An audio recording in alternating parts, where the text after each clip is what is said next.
Ya me confirman si se pueden ver los diapositivas, por favor.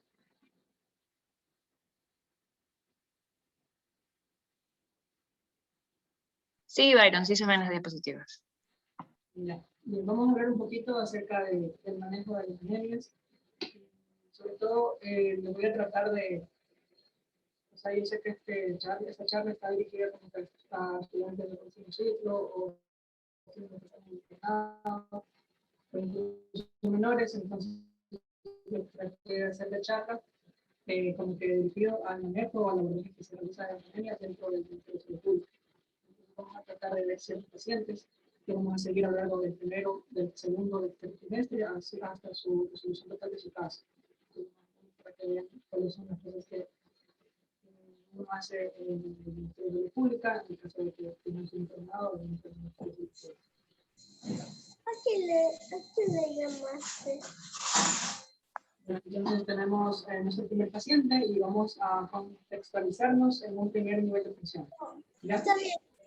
Entonces tenemos una paciente, una mujer de 50 años, que ella agendó una cita médica para medicina general a través del call center en el Centro de Salud Montesino, que es donde yo actualmente estoy como interrogativo de sí, ya. Entonces, ¿cuál es la evolución de este paciente? Un paciente femenino de 50 años con antecedentes patológicos de hipertensión en tratamiento con losartán 50 miligramos al día desde hace 2 años. Recude por astenia generalizada de 3 meses de evolución. En el último mes con caída abundante de cabello y uñas frágiles. ¿Y cuántas veces te he dicho que no repases tantas veces las letras? Dame. A ver, les decía, refiere también menstruaciones abundantes en el último año asociadas a náuseas y malestar durante el ciclo menstrual. Bueno, acá el ciclo le dejaba 28 a 30 días y le dura 6 días. No ha tenido pérdida de peso, el apetito de ella está conservado, no hay otra clínica relevante.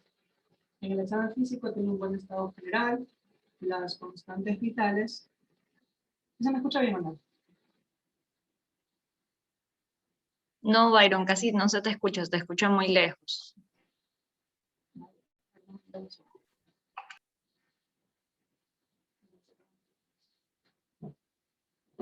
Ahí sí, aló. Sí, ahí mejoró. Ya, voy a tratar de hablar un poco más fuerte. Entonces les decía que durante el examen físico la paciente presentó un buen estado general, las constantes vitales fueron normales, hubo una leve palidez cutánea, uñas descamadas y estrías.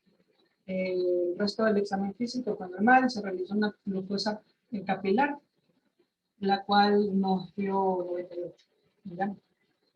Bien, entonces tengo bastantes casos, así que vamos a tratar de ser un poco como que rápidos para ir avanzando con los casos. Pero a simple vista, nosotros cómo abordaríamos a este paciente en el centro de salud. Pues primero, lógicamente, tenemos que contextualizar al paciente. Tenemos un paciente que está a una mediana edad y que te viene con un cuadro clínico de 3 meses, es algo crónico, que se caracteriza por astenia, caída del cabello, uñas frágiles, etc. Entonces, todo esto de aquí te tiene que hacer a ti abordarle a esa paciente desde el punto de vista clínico. Ahora, ¿qué es lo que se hace en el centro de salud? Pues nosotros tenemos ciertos formularios que nosotros llenamos para la solicitud de ciertas cosas. Por ejemplo, cuando nosotros hacemos un internado o trabajamos para el Ministerio de Salud Pública, para nosotros solicitar exámenes complementarios tenemos que llenar este formulario, que es el formulario 010, en el cual simplemente colocamos los datos lógicamente de la unidad operativa, en este caso esto es un encabezado que utilizan en el centro de salud, y lógicamente es una prioridad urgente porque se trata de un cuadro clínico que no podemos resolver. Bien, entonces mi pregunta para ustedes es, en base al cuadro clínico de este paciente, ¿qué es lo que ustedes pedirían en el laboratorio para el paciente?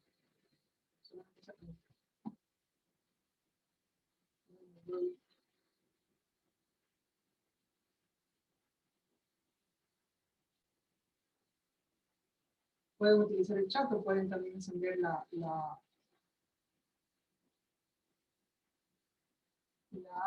el micrófono. ¿Ya? ¿Alguien se va por algo? Si estamos viendo anemia, ¿qué examen ustedes pedirían? Ya, entonces, lógicamente, ¿dónde está?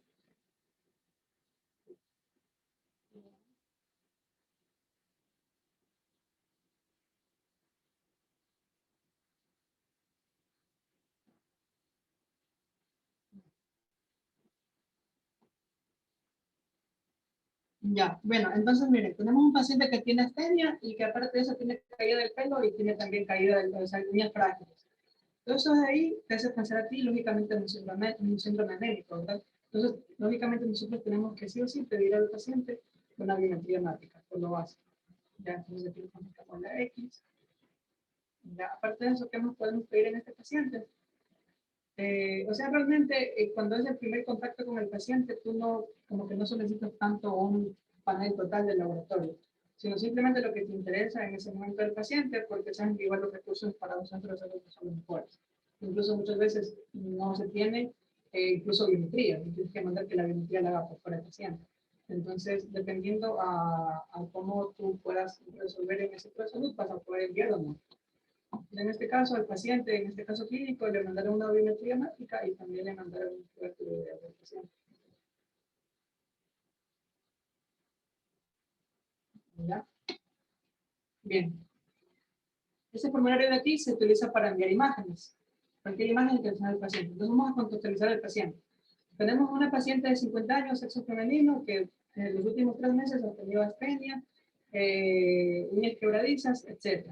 Y que aparte de eso ella te narra que durante el último año ha tenido un sangramiento vaginal, su ciclo menstrual ha sido muy abundante, ¿ya? Y que aparte de eso, ese ciclo menstrual se acompaña de, o sea, de malestar, de náuseas y todo eso de aquí, ¿ya? Entonces nosotros tenemos que pensar eso de ahí. Acuérdense que la paciente tiene 50 años de edad. Entonces, normalmente un cuadro dismenorreico, que la dismenorrea es lógicamente la menstruación acompañada de malestar, como por ejemplo náuseas, vómitos, dolor incapacitante, etc. Entonces, en una mujer de 50 años, nosotros tenemos que sí o sí solicitar a la paciente una cosa, que es una ecografía transvaginal, ¿ya? Para control de ecografía transvaginal. ¿Por qué les digo todo esto? Porque las mujeres, o sea, la dismenorrea, que es el cuadro que les conté hace rato, o sea, que la menstruación se acompaña de una metrorragia, o sea, abundante, con mucho dolor, con síntomas vagales importantes, incapacidades y todo eso, se llama dismenorrea. Normalmente la dismenorrea se divide en dos, en primaria o en secundaria. Normalmente la primaria es común en adolescentes jóvenes que después de 1 año, 6 meses o 2 años del inicio de su menarquia, o sea, de la menarquia, perdón, empiezan con ese trastorno. Sin embargo, la dismenorrea secundaria se caracteriza generalmente por presentarse alrededor de esas edades, 40, 50 años, y generalmente es debido a algo secundario, como por ejemplo un mioma, por ejemplo un quiste, un hidrofluoromatoso, etc. Entonces, si tenemos una paciente que durante el último año ha tenido estos sangrados anormales uterinos y que aparte de eso probablemente le esté provocando una anemia a esta paciente, tenemos que sí o sí investigar a través de una ecografía transvaginal a esta paciente. Entonces, más o menos así se llena este formulario, se llena el encabezado lógicamente, lo que está solicitando, el ecografía transvaginal y el motivo, el control ginecológico. ¿Por qué? Por una dismenorrea secundaria que es de tipo presuntivo. ¿Ya? De aquí ese es el resumen clínico, que es exactamente lo mismo que leímos al principio en la diapositiva de hoy. Ya, ahora yo también les doy como que un consejo, un tip, que a toda paciente en la que tú estudias un sangrado uterino normal o una dismenorrea, siempre, sobre todo a la edad que ella tiene, tienes que también pedir otro examen que es la citología de Scripps uterino. Porque tú a veces estás pensando en otras cosas como los quistes, los miomas, etcétera, los pólipos, y te estás olvidando de que quizás todo esto de aquí que presenta mal la paciente se debe a algo en el cerebro, que tú lo puedes diagnosticar, ¿ya? Entonces, lógicamente, tú, esta paciente, por el cuadro que ella presenta, por su edad y todo esto, tenemos que enviarle, esta solicitud tanto de Papa Nicolau como de la ecografía. Ya. Entonces, entonces nosotros tenemos que a la paciente ya mandarla lógicamente con una receta, ¿verdad? Con una indicación a la paciente. Y este es más o menos el formulario que se utiliza en los centros de salud para nosotros dar el tratamiento al paciente. Entonces tienes el encabezado, que es simplemente llenar lo que te piden, ¿no? Los datos, la edad, y el CIE-10, en este caso está con 2 CIE-10, que es el IE-10, que es de hipertensión arterial, y el de 94.5, que es el de dismenorrea. Entonces, el tratamiento de dismenorrea tiene ciertos pasos, ciertas escalas. Dentro del primer escalón se utilizan los AINES, que lógicamente disminuyen las ciclooxigenasas, y esto a su vez disminuyen la contracción uterina y disminuyen el sangrado. Entonces, si nosotros podemos parar el sangrado, pues lógicamente podemos parar también el cuadro de la paciente o mejorarlo. Bien. Y como es hipertensa, pues lógicamente le mandamos su tratamiento habitual, que es el que toma. Y en la parte inferior uno tiene que indicar la forma en la que tiene que tomar. Entonces, por ejemplo, cambio de ibuprofeno, otros gramos uno cada 8 horas, por 3 días con la menstruación. O sea, le viene la menstruación y los primeros 3 días toma el ibuprofeno cada 8 horas cuando lo tomamos. Y lo sacan como lo tomaba siempre, no una cada día por 30 días. Ya. Si eso no funciona, se va a otro esquema, o sea, se sube mucho más. Por ejemplo, puedes añadirle el ácido tranexámico 500 miligramos cada 12 horas, o le puedes también añadir el tratamiento hormonal. Ya los anticonceptivos también son muy útiles para el tratamiento de la dismenorrea, etc. Pero lo más importante es que nos llegue el resultado de la ecografía y del Papa Nicolau para nosotros dar una mejor decisión. Entonces, más o menos esto es lo que uno haría en el primer nivel de atención con este paciente si esta fuera su primera consulta. ¿Ya? Entonces, ¿qué sucede? Que 15 días más tarde regresa esta paciente por demanda espontánea, ya no, lógicamente ya no por call center, para la cita para medicina general en el Centro de Salud Montesinaí, y esta vez esta paciente nos cuenta que viene por su estudio subsecuente de su cuadro clínico, donde tiene generalizada por 3 meses, continúa todavía con la fibra abundante del cabello, las uñas siguen estando frágiles, ya refiere que a raíz del tratamiento que le dimos ha disminuido el sangrado y también el malestar del último ciclo, ¿ya?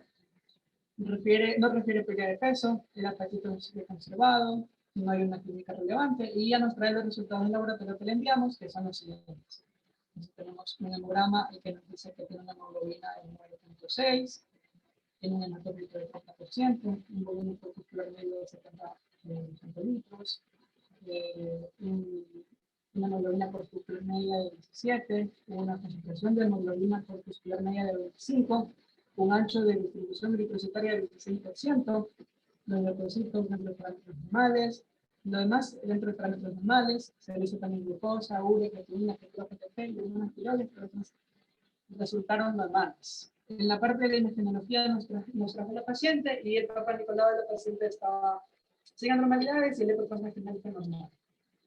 Bien, entonces lo primero que yo les quiero preguntar, en base a este caso clínico que hemos estado revisando, es la pregunta más obvia, que es si la paciente está anémica o no. Entonces, ¿de cuándo ustedes definen que, o sea, que yo puedo decir que una paciente está anémica? ¿Qué criterio utilizan ustedes? ¿Lo leo o lo escucho?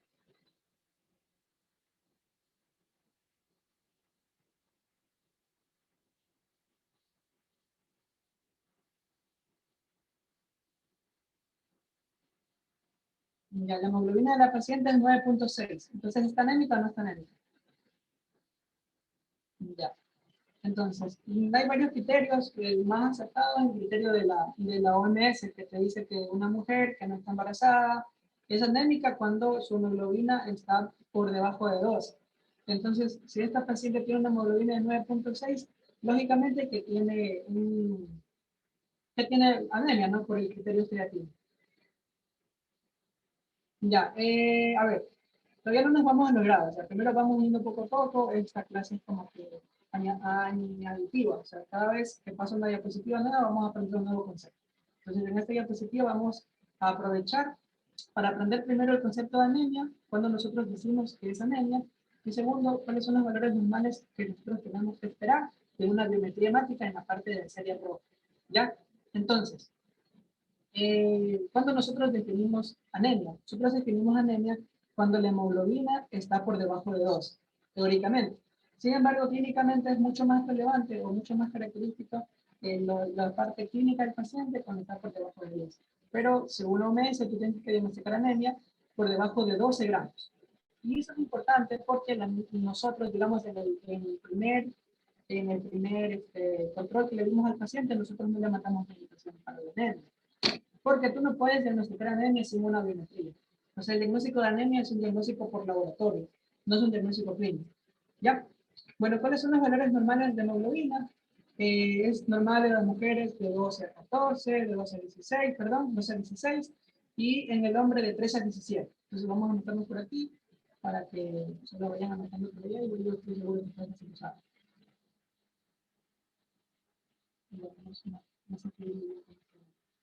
Pero bueno, la hemoglobina en el hombre es de 13 a 17 y en la mujer de 12 a 16. ¿Ya? El hematócrito no es tan importante porque es muy variado. O por ejemplo, una paciente que tiene diarrea, lógicamente al haber menos plasma, menos volumen plasmático, se concentra la hemoglobina y te aparece elevado el hematócrito a pesar de que no tenga el hematócrito elevado. Entonces, el hematócrito no es como un parámetro para nosotros analizar una biometría. Bien. Ahora, el volumen corpuscular medio, lo normal es que sea de 80 a 100. Bueno, solamente lo voy a decir porque es muy difícil hacer el. Lo normal es que sea de 80 a 100. ¿Ya? Cuando está por debajo de 80 se llama microcítico, cuando está por arriba de 100 se llama macrocítico. ¿Ya? Entonces nos ayuda a ver el tamaño del glóbulo rojo. Eso aquí no es tan importante.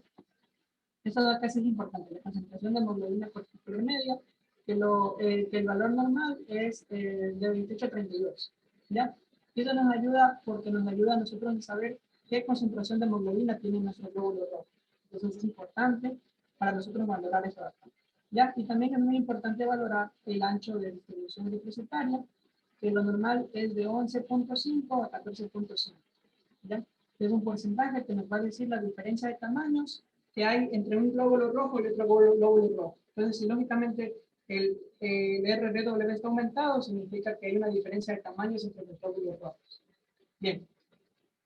Entonces tenemos un paciente que tiene una hemoglobina baja, un volumen corpuscular medio bajo, o sea, es una anemia microcítica, tiene bajo también la concentración de hemoglobina corpuscular media, o sea, también es hipocrómica.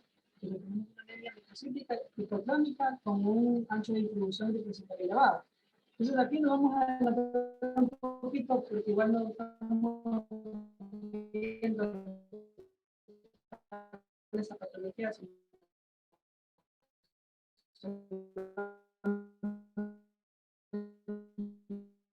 del manejo de la anemia por déficit de hierro. Y además que suele acompañarse con un aumento de las proteínas, ya de forma reactiva. Entonces, este laboratorio es muy característico de una anemia por déficit de hierro. Igualmente, eso lo vamos a explicar otra vez cuando veamos déficit de hierro de forma breve. Entonces, si ya sabemos que tiene déficit de hierro, que le vamos a dar, lógicamente, que es sulfato ferroso. ¿Ya? Entonces, el sulfato ferroso, tú lo puedes dar de 100 a 200 miligramos por día durante 3 a 6 meses. Entonces, a esta paciente nosotros le dimos sulfato ferroso oral, 100 miligramos, una cada día por 3 meses. ¿Ya? Separado de comidas porque pasa que el hierro es muy exquisito. No se absorbe con todos los alimentos, hay unos alimentos que le favorecen, otros que no le favorecen. Entonces, es preferible que lo tome separado de comidas. Lo que sí es muy conocido es que la vitamina C, los cítricos, etcétera, favorecen la absorción del hierro. Entonces, tú le puedes decir a tu paciente que se tome el hierro y que después de esto se tome algún cítrico, ¿ya? Entonces, vamos a dar el sulfato ferroso, 100 miligramos sólido oral. Está, bueno, no existe en la anterior, pero generalmente en la parte de arriba se pone el medicamento y la presentación. Entonces, la presentación que le vamos a dar es de 100 miligramos y sólido oral porque va a ser una tableta. Ya hay 30, tenemos que escribir el numerito y también en letras de la cantidad de pastillas que le vamos a enviar al paciente.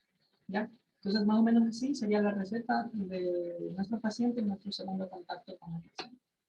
Bien, entonces vamos a ver qué pasa un mes más tarde, que nuestra paciente de 50 años nos vuelve a agendar en el call center una cita para medicina general.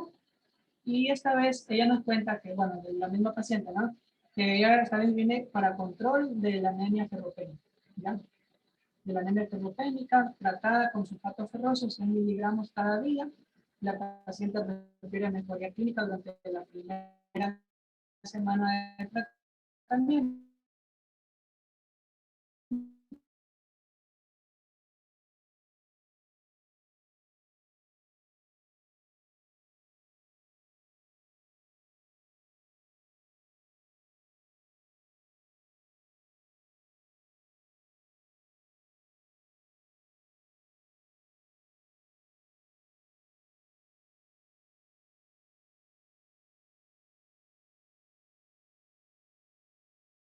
Una anemia por déficit de hierro.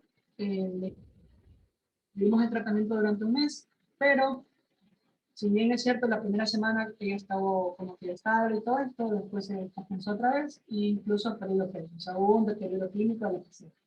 Entonces, ante esto, ¿qué es lo que nosotros tenemos que hacer? ¿Qué exámenes le mandarían ahora a la paciente?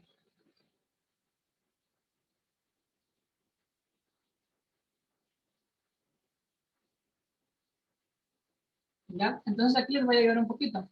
Cuando nosotros investigamos una anemia, nosotros nos tenemos que hacer primero una pregunta, que es preguntarnos si la paciente está sangrando.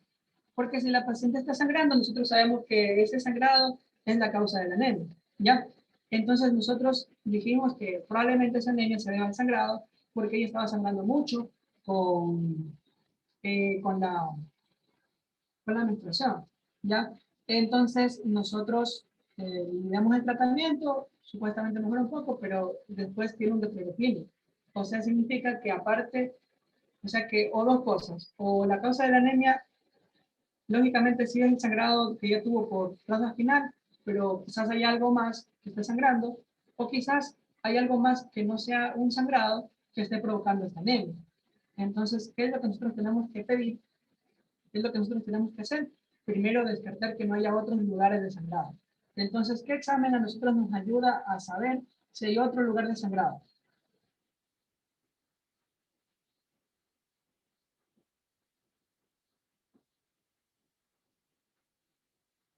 Exacto, sangre oculta en heces. Entonces, esta paciente de aquí tenemos que sí o sí pedir, solicitarle por la edad y por el cuadro clínico del paciente también una sangre oculta en heces, ¿ya?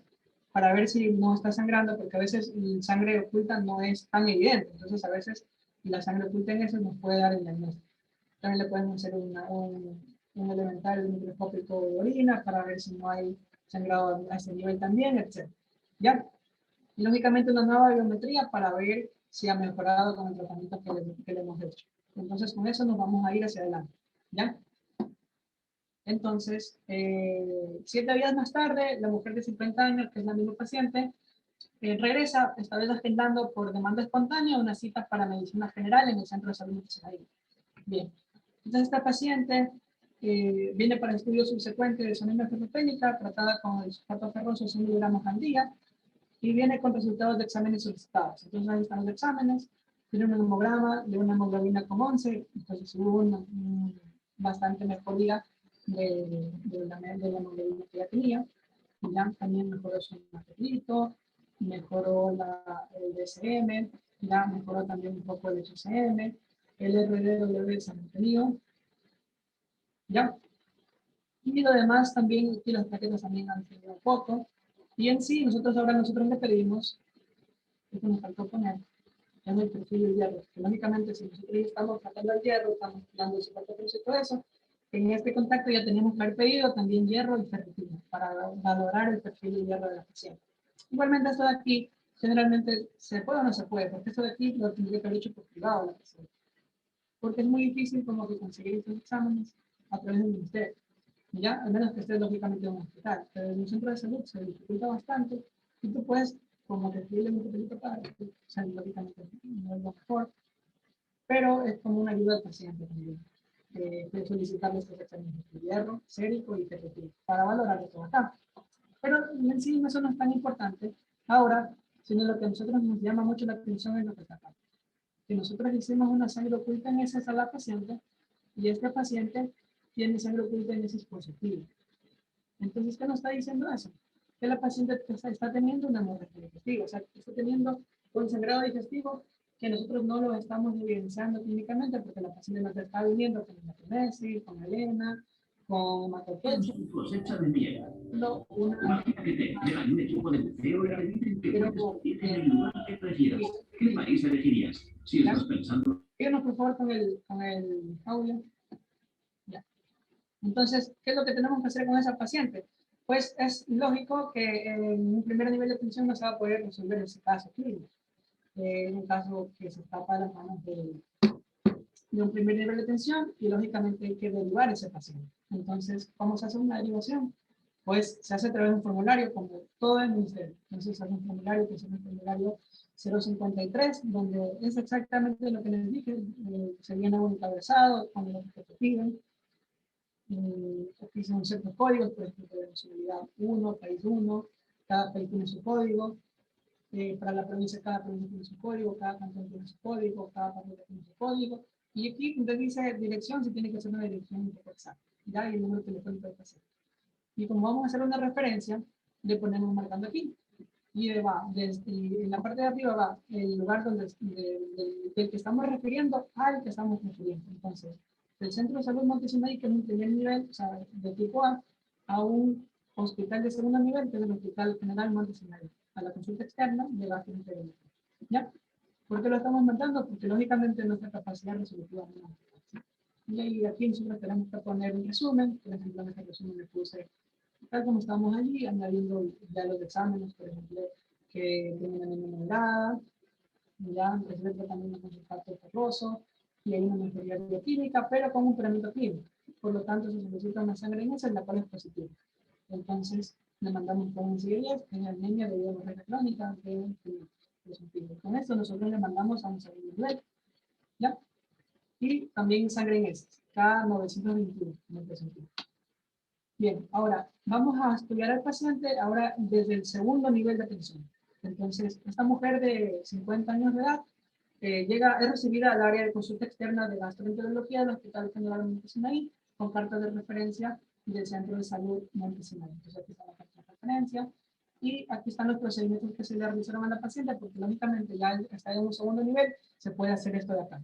Entonces, se le realiza una colonoscopía en la que se observa que en la zona proximal del colon, en la válvula ileocecal, una masa. Entonces, una masa con centro deprimido, restos hemáticos, de 4.5 centímetros de diámetro. ¿Ya? Entonces, se hace una biopsia intestinal y se ve que este paciente tiene un adenocarcinoma infiltrante tubular bien diferenciado. Entonces, como diagnosticamos un cáncer, nosotros tenemos que también ver si hay diseminación del mismo. Entonces, está indicado una tomografía toracoabdominal en la que se confirma lógicamente la ubicación de la neoplasia y con múltiples anotaciones regionales en la afección médica. Entonces, miren la importancia del manejo del paciente a través de los niveles en el Ministerio de Salud Pública. Porque esto de acá de la colonoscopía, la biopsia y la TAC no vas a poder hacerlo en un centro de salud. Entonces, por eso es importante reconocer a qué tipo de pacientes nosotros tenemos que derivar y cuáles no. Entonces, en este caso, nosotros sí teníamos que derivar porque teníamos un paciente que tenía un testimonio clínico a pesar del tratamiento y que sobre todo tenía una sangre oculta en heces, que eso no vas a poder resolver en un centro de salud. Entonces, esto de aquí es lo que se hizo en el segundo nivel. Sin embargo, si ustedes se dan cuenta, ya diagnosticado este cáncer y todo esto, en segundo nivel tampoco es que se puede hacer mucho. Entonces, lógicamente, este paciente tiene que ir escalando de niveles hasta que tenga ya un tratamiento adecuado. Entonces, esta paciente de 50 años es recibida en el área de consulta externa del Hospital Abel Gilbert Cantón con carta de referencia del Hospital General Montesinaí. O sea, de un segundo nivel subió a un tercer nivel porque lógicamente no tienen una capacidad resolutiva en el segundo nivel como para hacer una operación, una cirugía de esta magnitud. Entonces, se hace también un resumen clínico de acuerdo a lo que se ha hecho. Por ejemplo, aquí ya le añaden la colonoscopía, aquí ya se añade los datos de la biopsia, ya se añade también lo que se ha hecho en la PC, ¿ya? Y también en el CIDES también se añade el tumor maligno del colon, ¿ya? Ya como diagnóstico definitivo. Entonces, ya en un tercer nivel, se interviene la paciente, se hace una hemicolectomía derecha con radioterapia local, con una evolución posterior, ¿ya? Entonces, nosotros vemos como un cuadro que empezó en un primer nivel de tensión, llegó a un tercer nivel de tensión y ya recibió su resolución, entre comillas, del caso, pero nosotros tenemos que saber que obligatoriamente todo lo que sube tiene que bajar. Entonces, este paciente que llegó a un tercer nivel de tensión tiene que tener una contrarreferencia hacia el primer nivel de tensión para que dentro del centro de salud le sigan viendo a la paciente las cosas, por ejemplo, como la presión que ella tiene, la hipertensión que ella tiene, que las enfermedades que ella también tenga, porque lógicamente también se puede enfermar ahí, y que también ellas, en el primer nivel de atención, garanticen que la paciente cumple el tratamiento que en un tercero o segundo nivel se le prescribe. Entonces, a esta paciente se le hace, bueno, aquí me equivoqué, aquí hay contrarreferencia, ¿ya? Se hace una contrarreferencia al Centro de Salud Montesinaí. Aquí la diferencia entre contrarreferencia y referencia inversa es que la contrarreferencia es en respuesta de una referencia. O sea, el primer nivel hizo la referencia al segundo nivel y el segundo nivel te hace la contrarreferencia. Ahora, la referencia inversa es cuando te llega un paciente desde su casa a tu hospital. Tú la tratas, la estabilizas y tú le mandas al centro de salud, pero ya no, ya estás haciendo una contrarreferencia porque ya no te vino con una referencia del centro de salud. Entonces ahí tú le haces una referencia inversa. Es como aquí está mal utilizado el concepto. ¿Ya? Aquí debería ser contrarreferencia. Entonces ya se la devuelve el primer nivel de atención y este formulario 053 es un formulario largo, que es toda esta fita de aquí, donde la mitad para arriba es lo que hace el primer nivel o el establecimiento que hace la referencia hacia un nivel superior, y la parte de aquí, la parte del nivel C3, hacia abajo, ya es la parte de la contrarreferencia o referencia inglesa. Pues en este caso, aquí tiene que estar en la X la contrarreferencia desde el hospital Montesinaí hasta el centro de salud Montesinaí. Entonces, aquí, por ejemplo, en el resumen, ya va que le han hecho la colonoscopía, le han hecho la biopsia, le han identificado el cáncer de colon. Aquí están las nuevas cifras de hemoglobina, los nuevos datos de laboratorio que el paciente tiene y los tratamientos que le han hecho. La mirepilectomía derecha, la radioterapia letal, etc. Y aquí es importantísimo estar acá. Que tú cuando tú mandas de un hospital a un centro de salud, tú no puedes mandar con diagnósticos complicados. O sea, tú no puedes poner anemia o sobrehipovolémico y cosas así. Porque se supone que esos diagnósticos de diagnósticos hospitales no puede ser resuelto en un centro de salud. Pero si tú lo mandas como, por ejemplo, un serie de anemia por deficiencia de hierro, está bien, porque se supone que en el centro de salud tú lo puedes resolver. ¿Ya? Y si te mandan, qué sé yo, atención por apósitos y suturas, porque lógicamente lo que son apósitos y suturas porque hicieron una cirugía del paciente, entonces eso también se puede atender en el centro de salud, en este CIDES 748.0, y es una situación. Y en la parte del final se pone lo que tú le dirías al centro de salud que lo haga. Por ejemplo, que continúe con el tratamiento de alimentación, que tenga un control nutricional de la anemia, y que y también comunicar que él tendrá un próximo control en gastroenterología en esta fecha. Entonces, de esa manera, como que sería el manejo de este paciente a través de los niveles en el Ministerio de Salud Pública. ¿Ya? Bien, entonces vamos a hablar un poquito de cómo se aborda a un paciente con anemia de forma rápida. Y, perdón, entonces es lo que les digo. O sea, primero uno tiene que descartar que el paciente no esté sangrando.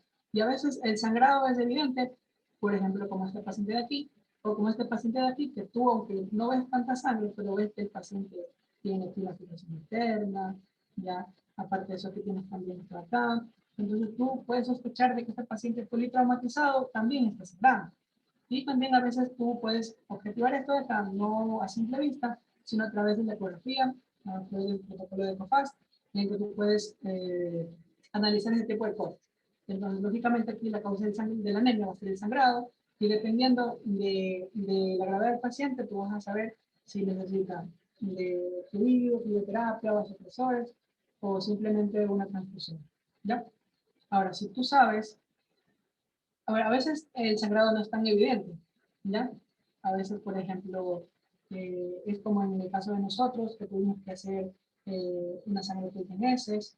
A veces tú también estás sospechando un sangrado digestivo y tienes que introducir una sonda nasogástrica para aspirar, y si tú aspiras lógicamente sangre, vas a saber que hay un sangrado digestivo. También puedes hacer un examen rectal para ver si hay algún sangrado. Y si nada de esto de aquí se puede hacer, que esto de que tú lo puedes hacer en un primer nivel de atención, tienes que ir a trepar a un segundo nivel donde le puedan hacer una endoscopia alta y baja o una cápsula endoscópica, ¿ya? Para descartar que no haya sangrado. Bien.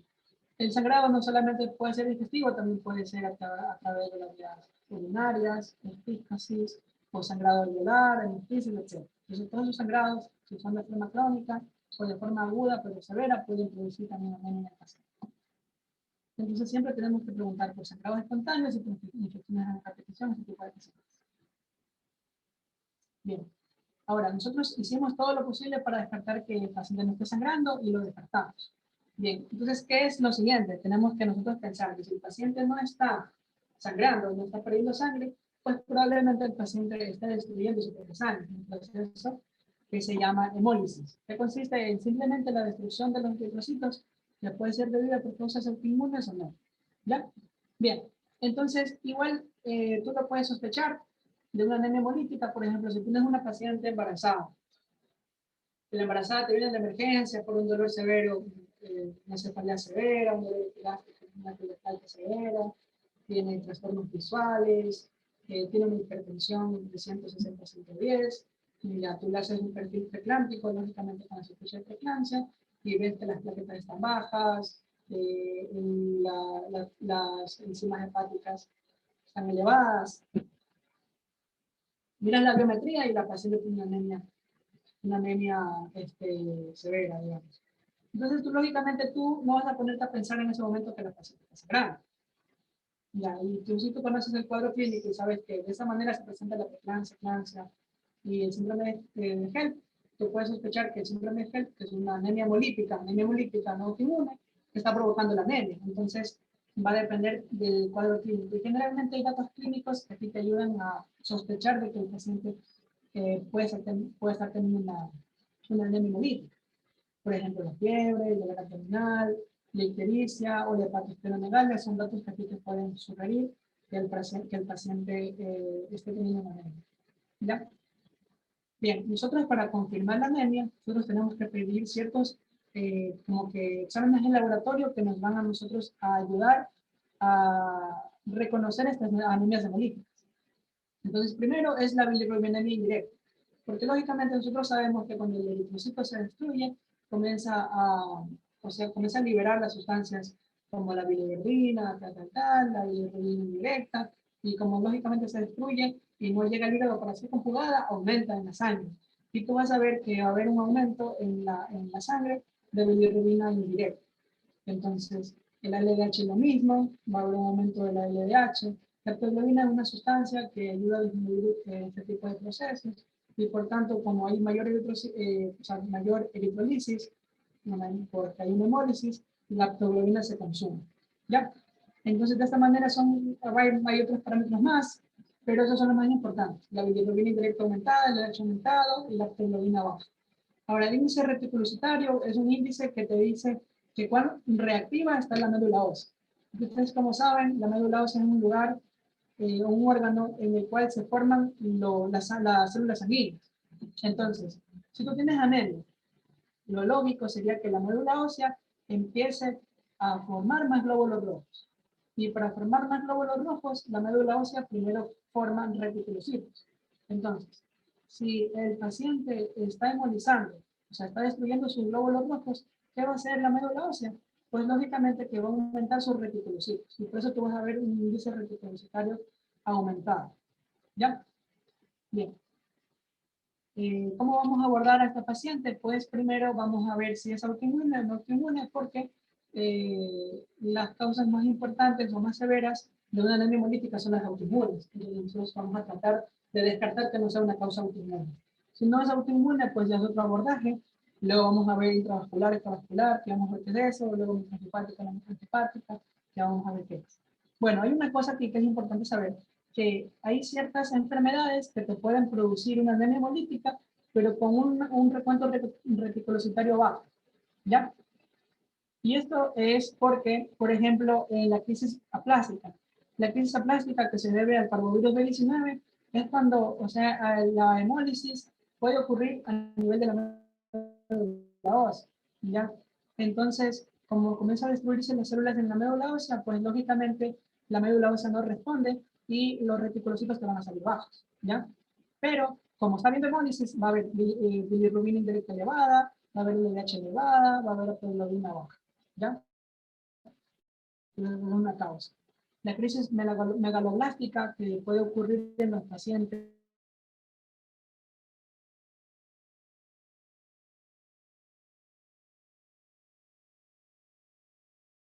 de laboratorio, datos de hemólisis, van a ver la bilirrubina elevada, la bilirrubina baja, todo esto de acá, pero van a ver un índice reticulocitario totalmente bajo, ¿ya? Esa es la característica. Generalmente son otras patologías, también la hemoglobina paroxística nocturna lo puede ser. Bien, entonces lo que les dije primero, tenemos que diferenciar entre autoinmune y no autoinmune. Entonces, ¿cómo hacemos con eso? Con el test de Coombs. Entonces, hay dos tipos de test de Coombs, los de directo e indirecto. Los directos son para ver autoanticuerpos y el indirecto es para ver sobre todo incompatibilidad y todo ese tipo de cosas. ¿Ya? Cuando nos sale un test de Coombs positivo significa que es autoinmune, cuando nos sale un test de Coombs negativo significa que es no autoinmune, para detectar. Bien. Ahora, cuando es autoinmune hay de tres tipos, por anticuerpos calientes, por anticuerpos fríos y mixto. ¿Ya? Entonces, ¿cómo se hace este abordaje? Pues vamos a ver, tenemos un paciente con síndrome anémico, le hacemos una biometría y recuento reticulocitario y vemos que hay una anemia ya de este paciente. Generalmente la anemia hemolítica es normocítica ya, o macrocítica, pero macrocítica generalmente se debe a que los reticulocitos, como son más grandes que los eritrocitos, como que el sistema, la máquina que te lee la biometría, y como que piensa que hay eritrocitos grandes, y por eso te dice macrocitos, pero realmente son los reticulocitos, que como están muchos en la sangre, lo ve como si fuera macrocito, ¿ya? Entonces, disminución de la hemoglobina, aumento de los reticulocitos, aumento de la bilirrubina indirecta, aumento de la LDH, todo esto de aquí te habla de que hay hemólisis, ¿ya? Y si tú quieres, puedes hacer un frotis, si no, no, ¿ya? Pero igual el frotis puede ser característico a veces, por ejemplo, en la anemia hemolítica por cuerpos calientes, los cuerpos calientes la de arriba, generalmente se caracteriza por producir a nivel de los eritrocitos esferocitosis. Entonces vemos como en las anemias hemolíticas autoinmunes por cuerpos calientes se pueden producir esto de acá, ¿ya? Mientras que los que son fríos, perdón, fríos, ¿ya? Generalmente pueden producir aglutinina, entonces se van a aglutinar como si fueran monedas de reloj, ¿ya? Bien. Ahora, nosotros de aquí, para abordar a esta paciente, nosotros vamos a confirmarlo, vamos a hacer un test de Coombs para ver si es autoinmune o no autoinmune, ¿ya? Entonces, en el caso de que sea autoinmune, nosotros vamos a solicitar IgG y complemento para ver si es frío o caliente. El IgG o sea, IgG y junto con complemento generalmente se debe a cuerpos calientes y cuando solamente es complemento a cuerpos fríos, ¿ya? Entonces, ¿qué pensamos cuando son calientes? Enfermedades inmunoproliferativas, trastornos inmunitarios como lupus, etc., macroglobulinias, tumores, etc. Y por fríos generalmente se deben a micoplasmas, enfermedades inmunoproliferativas, bacterias, enfermedades virales, etc. Y entonces, de esta manera, más o menos, se va a abordar al paciente. Lógicamente que lo estamos haciendo rápido, porque tenemos otros casos más que tenemos que ver sobre el manejo de las enfermedades. A ver, y en cuanto al tratamiento de ese tipo de patologías, ¿verdad? Entonces, generalmente estos pacientes van a necesitar, este es un tratamiento para la anemia hemolítica autoinmune, entonces el tratamiento de primera línea van a ser la prednisona de 1 a 1.5 miligramos por kilogramo de peso al día por 3 semanas, sin alcanzar esta dosis, ¿ya? Y si no funciona, lógicamente vamos a pasar a un segundo esquema que puede ser o bien la esplenectomía o bien el uso de rituximab, ¿ya? Y si persiste la esplenectomía. Pues de esta manera se abordan las anemias hemolíticas, que lógicamente no estarían en el concepto de términos de la atención, porque no habría cómo resolver. Bien. Ahora, ¿qué pasa con las anemias hemolíticas que no son autoinmunes? ¿Ya? Las anemias hemolíticas no autoinmunes se subdividen en intravascular y no intravascular. Entonces, ¿cómo sabemos si es intravascular? Solicitando este examen, que lógicamente no vamos a poder hacerlo en el primer nivel de atención y también difícilmente en un segundo, hemoxiderina en orina, ¿ya? Que si es positiva es intravascular y si es negativa no es intravascular. Y tú cuando tienes una intravascular tienes que hacer un frotis, porque eso te va a dividir en dos tipos de intravascular, que es con esquistocitosis y sin esquistocitos. Que los esquistocitos son estos glóbulos rojos fragmentados que vemos en el frotis. ¿Ya? Entonces, cuando son histocitos, cuando la anemia hemolítica no autoinmune, intravascular, tiene histocitos, nosotros pensamos en anemias hemolíticas no autoinmunes microangiopáticas, como cuáles, como las que produce el síndrome de Gel, como las que produce la coagulación intravascular diseminada. Entonces, por ejemplo, un paciente que tiene COVID, tú puedes observar datos de hemólisis, aptoglobina diluida, LDH aumentada, etc. Y aparte de eso, tú vas a ver que el paciente va a presentar eso de acá, ¿no? Una anemia hemolítica no autoinmune, con histocitos en la sangre. Y otra característica también de la coagulación intravascular diseminada es que si tú le haces los factores de coagulación, vas a ver que la coagulación intravascular diseminada es una enfermedad que va a consumir mucho los factores, ¿ya? Entonces vas a ver el fibrinógeno consumido.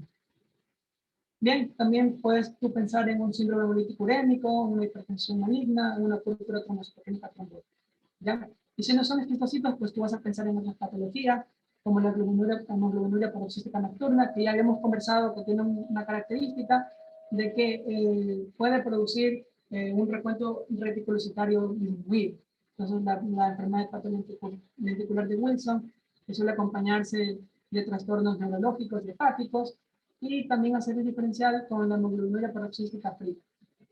Ahora, ¿qué pasa con las no intravasculares? Pues generalmente se deben a alteraciones en la morfología o alteraciones enzimáticas, como cuáles, como la esclerocitosis, el lactosis, grapanocitosis y el déficit de glucosa 6-fosfato de deshidrogenasa.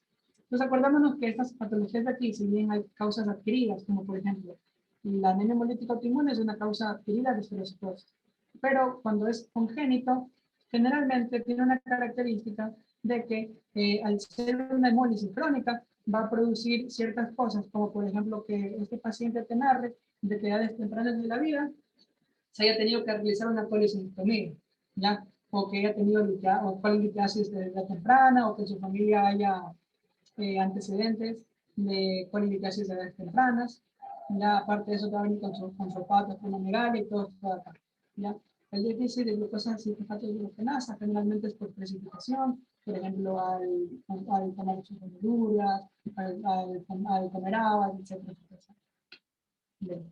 Ahora, si el paciente, tú descartas que no está sangrando y descartas que el paciente no está hemolizando, ¿qué te queda? Pues primero que el paciente no esté generando su sangre, o sea, que no esté produciendo glóbulos rojos. ¿Y cuál es la causa? Pues pueden ser deficiencias, como por ejemplo que le falte vitamina B12, que le falte ácido fólico, que le falte hierro, ¿ya? O pueden ser que a la médula ósea se infiltró, o sea, la médula se estaba ahí tranquila de la vida y de repente algo vino y comenzó a invadir su espacio. Entonces puede ser por una leucemia, puede ser por una metástasis, puede ser por un mieloma, etc.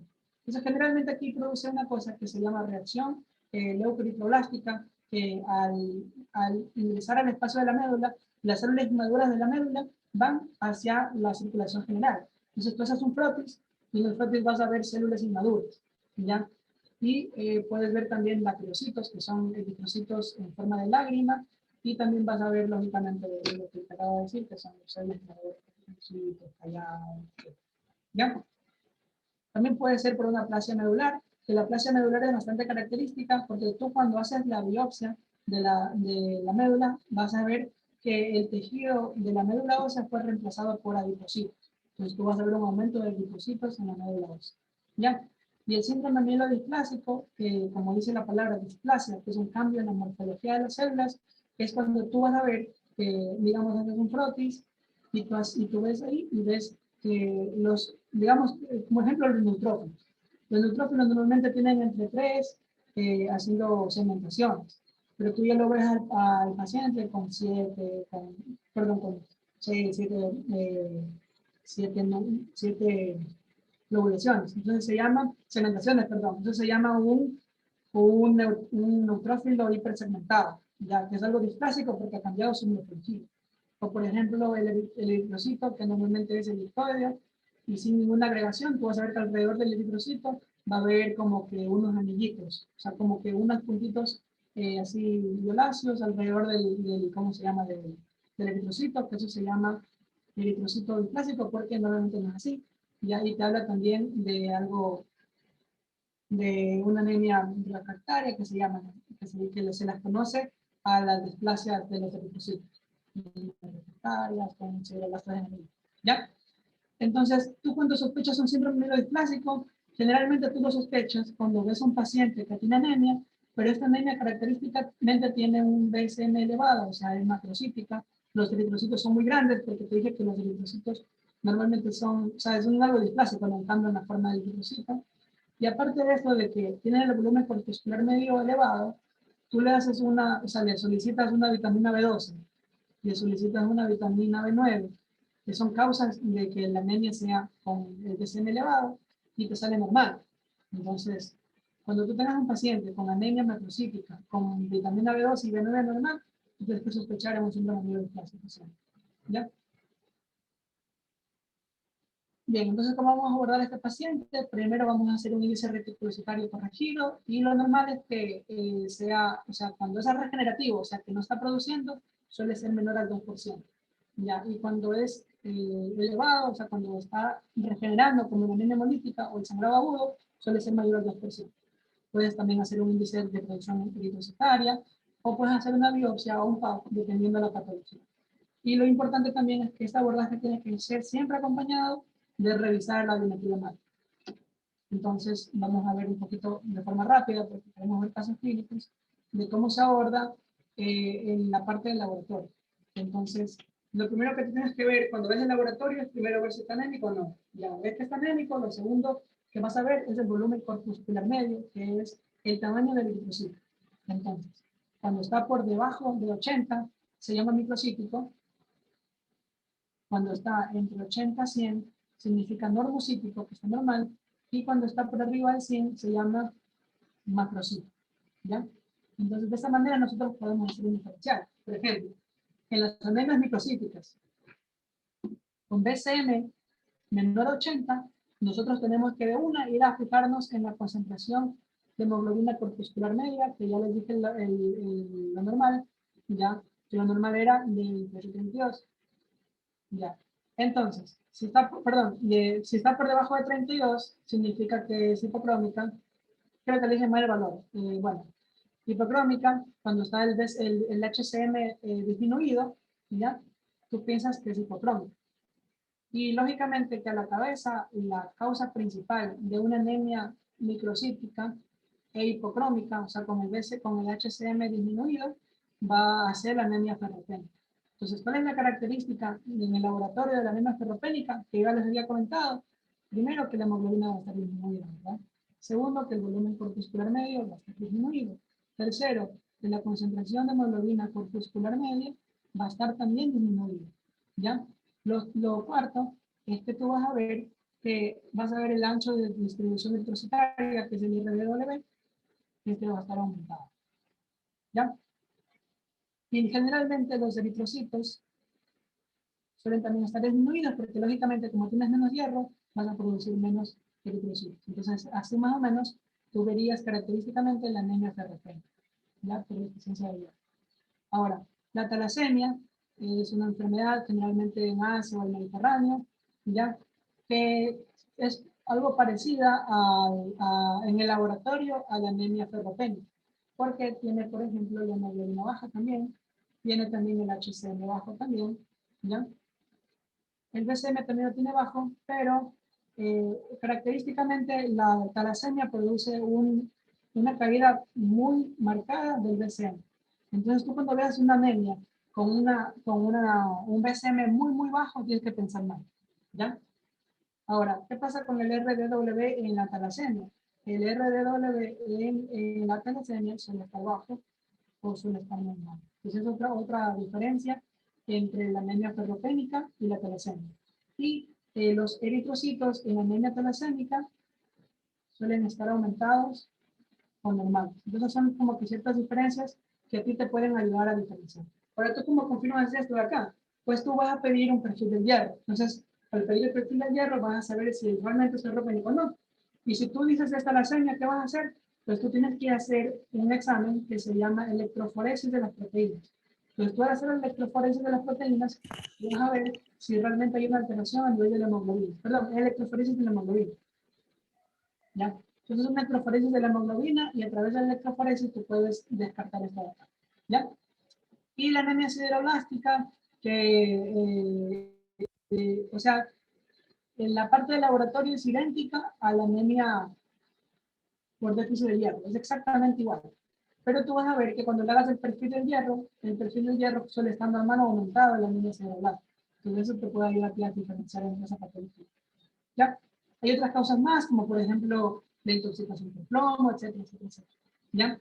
Por ejemplo, la anemia de enfermedad renal crónica puede ser microcítica también, como también puede ser monocítica, ¿ya? Etcétera. Ahora, si nosotros vemos que es microcítica, y que aparte de eso, en vez de estar con el CHCM elevado, bajo, perdón, está elevado, entonces, ¿qué sucede con esto? Pues que es hipercrómico, ¿ya? Y tú cuando ves una anemia microcítica hipercrómica, tienes que pensar en anormalidad de la morfología, sobre todo en esclerosis, ¿ya? Pues de esa manera vamos a abordar solamente viendo que la anemia que tiene el paciente es microcítica. Entonces, si nosotros vamos rapidísimo, súper rápido. Un ratito.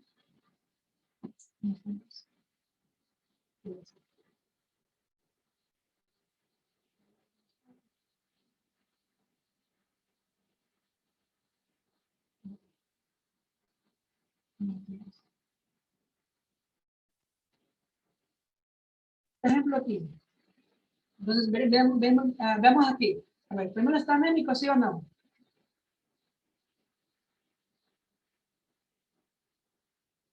Ya acá. A ver, ¿qué dice? Ya. Segundo, la paciente tiene un volumen corpuscular medio disminuido o alto, o normal.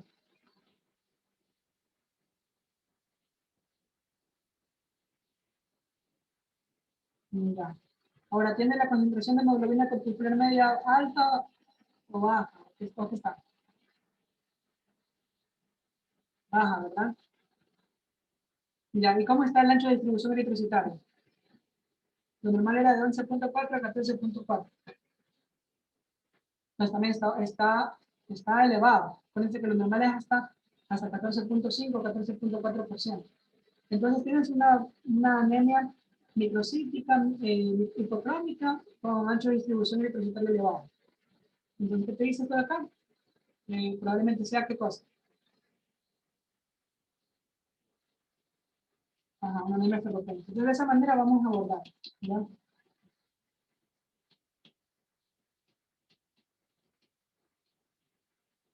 Ya, sí, ¿verdad? Ya. Ahora, ¿qué pasa con las anemias que son normocíticas? O sea, aquellas que tienen un volumen corpuscular normal. Mira, entonces ahí nosotros tenemos que fijarnos si esa normocítica es regenerativa o regenerativa. Y eso no es más de lo que les había explicado, de la médula ósea. Regenerativa significa que la médula ósea está bien, y como está bien, va a producir bastantes reticulocitos, ¿ya? Y por eso tú vas a ver reticulocitos elevados, más de 90.000 unidades. O es lo mismo mayor a 2%. ¿Ya? Ya regenerativa significa que la médula ósea no está bien y por tanto no va a formar tantos reticulocitos y van a estar menos de 40.000 unidades o lo mismo que decir menos de 2%. Entonces, ¿cuáles son las causas de una anemia normocítica regenerativa? Pues a la cabeza los sangrados agudos. ¿Ya? Por ejemplo, el macheteado que estaba en la imagen al principio.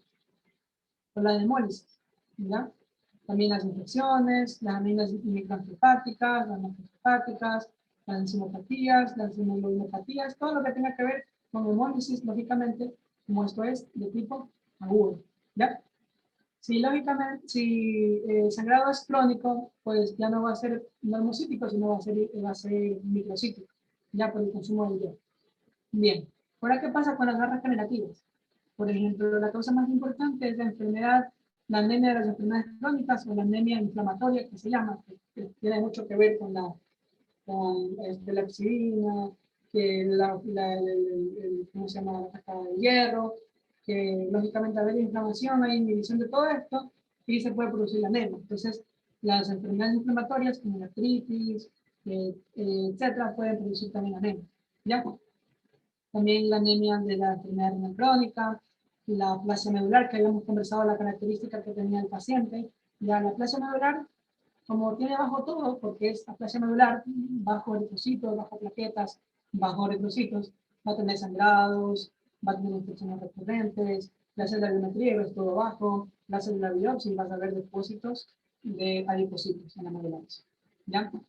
¿Y qué es esto de la mielofisis? Ya les había hablado, cuando hay una infiltración a nivel de la médula ósea, y esto hace que haya una reacción leucotricolástica, el mieloma múltiple también, etc. ¿Ya? Pues aquí está la fórmula de los reticulocitos para saber el porcentaje que le estaba comentando, etc. Y vamos a seguir avanzando un poco. ¿Qué pasa con las hemólisis dermocíticas? Pues hay varias causas. ¿Ya? Hay varias causas, por ejemplo, las infecciosas, como la malaria, la borreliosis, la bacteriosis, etc. Las microhepáticas que ya hemos comentado, algunas, como el HELP, el SIP, el SHI, el SHU. Bien, las macrohepáticas, como por ejemplo la válvula funcionante, tiene una válvula mecánica, comienza a circular la sangre, se choca contra la válvula y comienza a haber hemólisis. O el atleta, la hemólisis en el atleta, que está haciendo durante mucho tiempo ejercicio y se puede producir hemólisis a su nivel. Las enzimopatías, las hemoglobinopatías. Entonces, todas las cosas son causas de hemólisis, ¿ya? Y por último, vamos a ver las anemias macrocíclicas, que son aquellas que tienen el volumen corpuscular medio elevado, o sea, más de 100, ¿ya? Entonces, las megaloblásticas son aquellas que se deben a un déficit de vitamina B12 o B9. ¿Cómo la diagnosticamos? Pues pidiendo vitamina B12 o pidiendo el ácido fólico intraeritrocitario, ¿ya? En el caso del ácido fólico, que es la vitamina B9. ¿Cómo las tratamos? Pues suplementando estas alteraciones. Ahora, una cosa que sí les quiero decir, que siempre que nosotros diagnostiquemos, por ejemplo, anemia ferropénica o anemia megaloblástica, tenemos que buscar la causa. ¿Ya? Tenemos que buscar la causa. Porque, por ejemplo, la anemia ferropénica en nuestro primer caso era un cáncer de colon. Entonces tenemos que buscar la causa. ¿Ya? O, por ejemplo, en este paciente de aquí, que tiene un déficit de ácido fólico, un déficit de vitamina B12, puede ser algo nutricional, puede que tenga algo a nivel del factor intrínseco o algo a nivel del hilio, ya una enfermedad celíaca que está alterando todo esto. Entonces hay cosas así. ¿Ya? El déficit de vitamina B12 tiene una clínica un tanto neurológica porque puede producir síntomas neurológicos, parestesias, a nivel distal, ¿ya? Y todo esto de acá, ¿ya? Ahora, la que no es la macrocítica de origen no hemático, no hematológico, la causa principal es el alcohol. Entonces, los pacientes alcohólicos suelen tener anemias macrocíticas. ¿Ya? Las drogas, también como la hidroxurea, la silobulina, también pueden producir anemias macrocíticas. El paciente con hepatopatía crónica, también, acuérdense que la hepatopatía crónica también, aparte de la anemia macrocítica, también puede tener una disminución de las plaquetas. El hipotiroidismo también puede producir esto de acá. ¿Ya? Y causas hematológicas macrocíticas están, por ejemplo, el síndrome mielodisplásico, que les dije cómo tenemos que sospecharlo. Y sospechamos cuando tenemos una anemia macrocítica en la que descartamos esto de acá. ¿Ya? También el déficit de cobre puede hacer, esto es chévere, porque el déficit de cobre puede producir una clínica parecida al síndrome mielodisplásico. O sea, tú vas a ver exactamente lo mismo. Anemia macrocítica, en el que tú descartas el déficit de vitamina B12, el déficit de vitamina B9, tú haces un frotis y tú ves características similares en el frotis, ¿ya? Pero entonces la biopsia de la médula ósea y tú ves algo totalmente distinto. Ya no vas a ver la mielodisplásica, ¿ya? Perdón. Ya, y también otra causa es el aumento reticulocitario, como ocurre, por ejemplo, en las hemólisis agudas o en las anemias, perdón, en los sangrados agudos, porque como la médula ósea es hiperactiva, produce muchos reticulocitos y los reticulocitos son grandes, la máquina te va a arrojar como si fuera anemia macrocítica, ¿ya? Pues más que nada es un error de la máquina. Entonces, bueno, ese es como que más o menos el abordaje clínico. Ya vamos a hablar después del tratamiento. Y así que vamos a repasar un poquito de lo que hemos hablado. ¿Ya? Vamos a lo primero de acá. Tenemos un hombre de 63 años en estudio por cuadro de astenia. En el hemograma se evidencia una hemoglobina de 9 gramos con un volumen corpuscular medio de 112 femtolitros. Ya. Entonces, pues me le puedo ver esta pregunta de aquí. Ya. Entonces, ¿cuál sería la respuesta acá? ¿Cuál sería menos probable? Primero, ¿está anémico o no está anémico?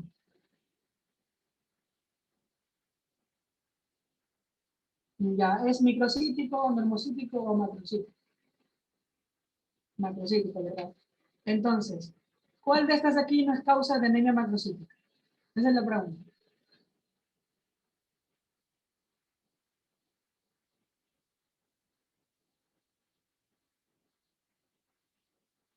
Ya. Entonces, el alcoholismo ya hemos dicho que es macrocítico, el síndrome neuroclásico macrocítico, el déficit de vitamina B12 macrocítico. ¿Ya? Bien, vamos acá. Protis de la respuesta de intoxicación por plomo, que produce una anemia microcítica. Ya. Protis de sangre pertenece a una paciente multípara de 40 años con síndrome anémico, sin otros antecedentes de interés, señalado en el protis con una flecha se observa un glóbulo rojo normal de tamaño y color.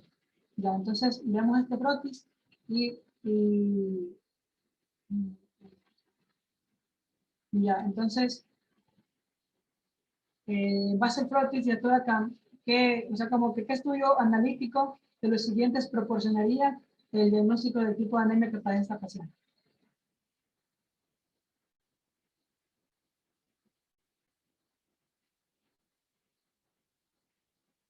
Entonces les ayudo con el protis, si ustedes se dan cuenta, por ejemplo, miren, tienen ese tamaño de glóbulo rojo, ¿ya? Y acá tienen otro tamaño más grande, y acá tienen otro tamaño más grande, menos grande, otro mediano, otro más grande, uno más pequeño, otro más grande. ¿Eso cómo se llama? Se llama una, o sea, una alteración en el tamaño de las, ¿cómo se llama? ¿Y cómo tú verías eso en el laboratorio? Verías con un ¿qué? Con un RD elevado, ajá, un RD elevado. ¿Ya? Si tú te das cuenta, el color de este eritrocito ha perdido color, ¿verdad? Pues es un eritrocito de qué tipo? Hipocrómico, ¿verdad? Entonces, si tú estás viendo este protis y ves que tiene un RDW elevado y aparte es hipocrómico y aparte es microcítico, ¿qué piensas? Bien. Pues la respuesta es nivel de...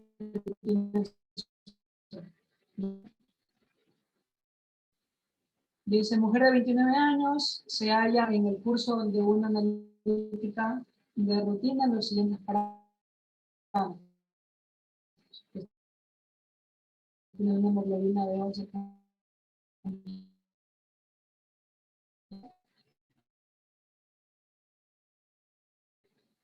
Una de 10, especificación que todo esto de acá, un estudio de sangre oculta, un estudio radiológico del aparato digestivo, un electroforesis de hemoglobina, entonces y vamos analizando. Si tienes una paciente que tiene una hemoglobina baja, ya tienes un volumen corpuscular medio bajo, es microcítico, tienes una ferritina baja, ya, y tienes, bueno, y tienes plaquetas elevadas. Entonces lo más probable es que sea de qué tipo. ¿De tipo? Ferropénica, ¿verdad? Ya, entonces, ¿qué vamos a hacer? La última no es porque lógicamente no estamos pensando en algo autoinmune. En la electroforesis de hemoglobinas no vamos a pensarlo porque no estamos pensando en talasemia tampoco. Ya. Ahora está entre ese tres aquí, ¿verdad? Pero si nos estamos hablando de una mujer en edad fértil y todo eso, ¿qué sería lo primero que vamos a hacer con esa paciente? Exacto, la exploración ginecológica. A ver, ¿en qué etiología habría que suponer ante una anemia de 5 gramos, volumen corpuscular medio de 125, reticulocitos de 0.2%, LDH 5 veces superior al límite normal e hiperbilirubinemia no conjugada? Entonces aquí fíjense mucho en esto de acá. Miren, tienes datos de hemólisis. ¿Ah? Tienes datos de hemólisis, LDH elevado. Tienes datos de hemólisis. Bilirubinemia no conjugada, o sea, la indirecta aumentada. ¿Ya? Pero tienes reticulocitos bajos. ¿Qué significa esto de acá? Acuérdense que yo les había comentado que hay ciertas patologías que te pueden hacer una anemia hemolítica, pero con reticulocitos bajos. ¿Ya? Entonces pónganse a pensar, miren que tienen una BCM elevada. ¿Qué patología produce un volumen corpuscular medio elevado y aparte de eso puede producir también una anemia hemolítica a nivel de la médula ósea, produciendo reticulocitos bajos, pero con datos de hemólisis elevados. Será la anemia de trastornos crónicos, será la anemia hemolítica, será la talasemia, será la enfermedad de Wilson o será la vitaminosis. Yo les había comentado de 3 patologías. La primera era la crisis aplásica por el parvovirus, la otra la neumonía paroxística nocturna y la otra era la crisis megaloblástica. La crisis megaloblástica ocurre en qué pacientes? En pacientes con déficit de vitamina B12. Entonces pónganse a pensar esto. Causas de anemia con volumen corpuscular medio elevado. Las principales eran ¿cuáles? El déficit de vitamina B12 y el déficit de ácido fólico. Y por eso que yo les dije que el déficit de vitamina B12 también podía producir en algunos casos una anemia a nivel de la médula ósea, una hemólisis a nivel de la médula ósea, produciendo ¿qué cosa? Reticulocitos bajos, pero con datos de hemólisis, que son la LDH elevada y la hiperbilirubinemia no conjugada elevada. ¿Ya? Vamos a seguir, no tengo un poco más difícil. Vamos acá. Una mujer de 40 años de edad se va a someter a una cirugía por colelitiasis, presenta discreta esplenomegalia a la exploración física y a la analítica tiene hemoglobina de 9, volumen corpuscular de 80, CHCM de 38, bilirrubina total de 2 miligramos, con indirecta de 1.8, LDH de 500, reticulocitos del 10%. Bien, entonces, ¿está anémica o no está anémica la paciente?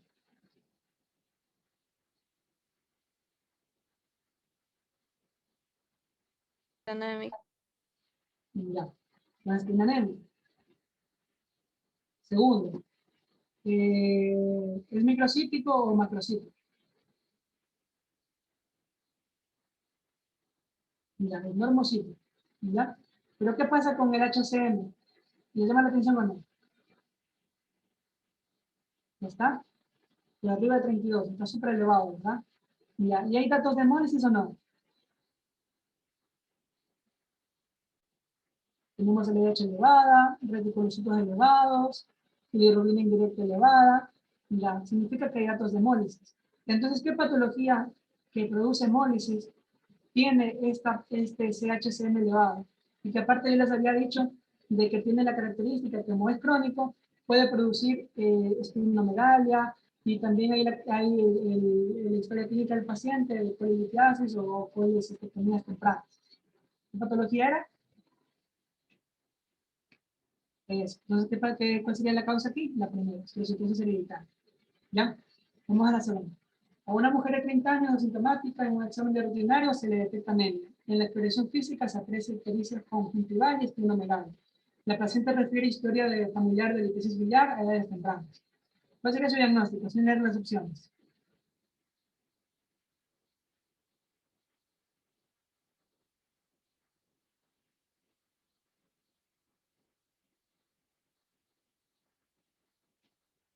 A ver.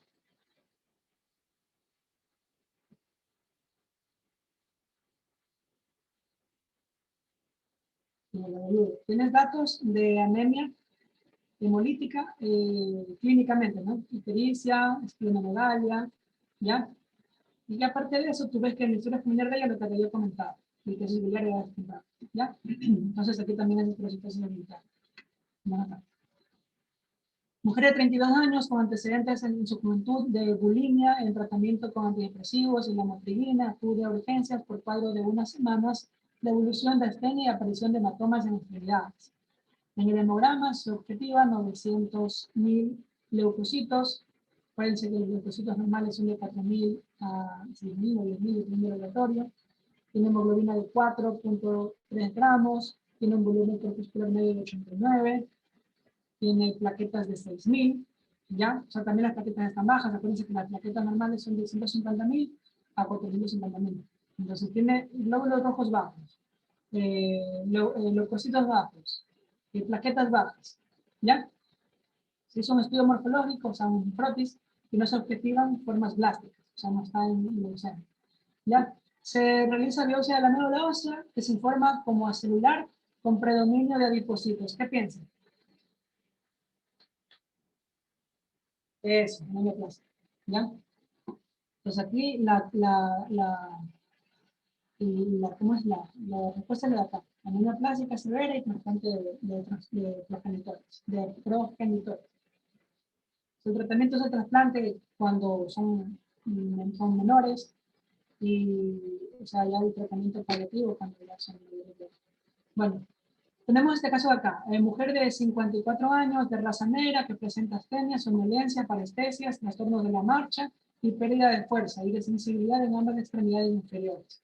Los análisis mostraron una hemoglobina de 10, un volumen corpuscular medio de 107, plaquetas de 110.000, leucocitos de 5.000, neutrofilos de 1.900, etcétera, etcétera. Vamos acá. Tenemos reticulocitos de 1%, lo normal está aquí. Los reticulocitos totales eran de 5.400, la hemoglobina era de 0, ¿qué con esto? Ya el LDH era de 1.114, elevadísimo. AST, ALT un poco elevado, ya, la cosa tenía 90, normal. La bilirrubina total estaba elevada y el test de Coombs era negativo, ¿ya? Entonces, con todo esto, ¿qué tiene el paciente? Vamos a hacer el abordaje por laboratorio. Entonces, ¿la anemia es microcítica o normocítica o macrocítica?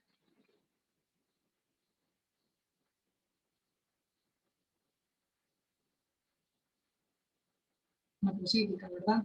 Ya. Aparte de eso, ¿hay algún dato en el laboratorio que te hagan pensar en alguna de las causas?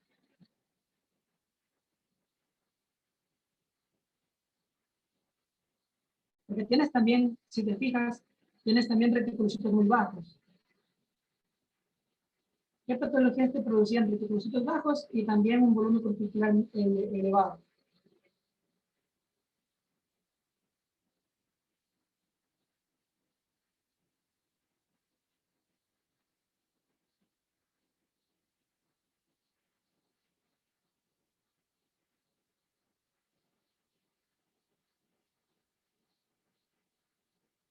¿Ya? Es volumen corpuscular medio elevado, ¿verdad? ¿Cuáles eran las causas? Causas megaloblásticas y no megaloblásticas, ¿verdad? Las causas megaloblásticas, ¿cuál es la característica de ellas? Son dos, ¿no? El déficit de ácido fólico y el déficit de vitamina B12, ¿se acuerdan? Entonces, el déficit de vitamina B12 y el déficit de vitamina B9, al ser déficit, van a producir una anemia regenerativa, o sea, una anemia con reticulocitos bajos, ¿ya? Ahora, ¿cuál de estas dos patologías encaja en este cuadro clínico de aquí? Que tiene parestesias, trastornos de la marcha, pérdida de la fuerza, insensibilidad en ambas extremidades inferiores, y que aparte de eso puede producir también hemólisis. ¿Por qué hemólisis? Hemoglobina consumida, LDH elevado, hiperbilirubinemia indirecta elevada, ¿ya? ¿Qué patología es eso? Que ya lo había comentado yo eso. ¿Qué patología puede producir hemólisis con reticulocitos bajos? Y que aparte de eso también puede producir síntomas neurológicos.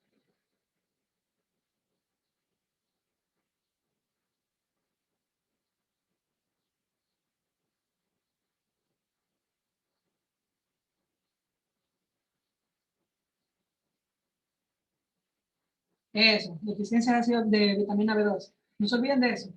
El déficit de vitamina B12 puede producir algo que se llama crisis megaloblástica. Y la crisis megaloblástica es tal como tú ves en este paciente.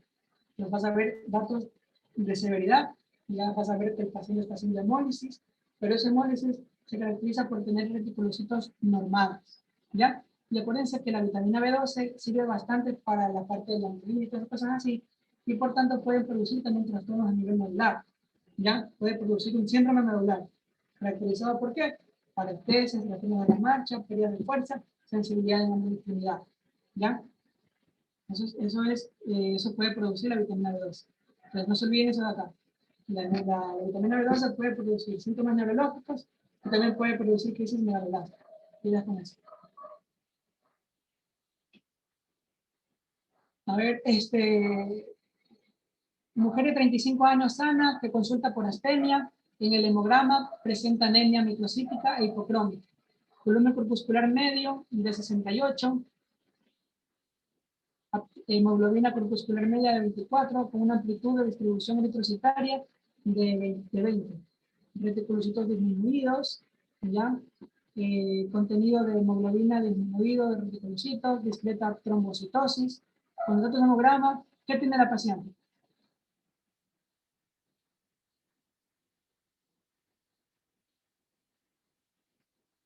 Tienes una anemia, que es microcítica, que es hipocrómica, y que tiene un ancho de distribución microcitaria elevado, ¿ya? Tiene reticulocitos disminuidos, ¿ya? También tiene plaquetas aumentadas, hemocitosis. ¿Qué patología hacía eso?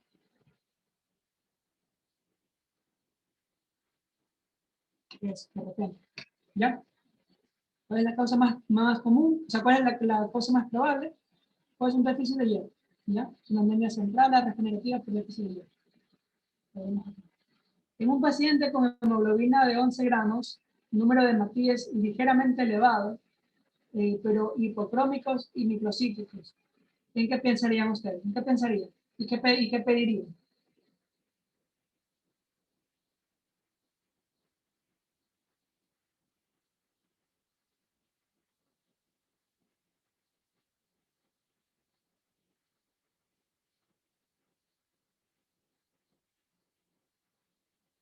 ¿Qué enfermedad, qué anemia era microcítica e hipocrómica, pero tenía hematíes elevados?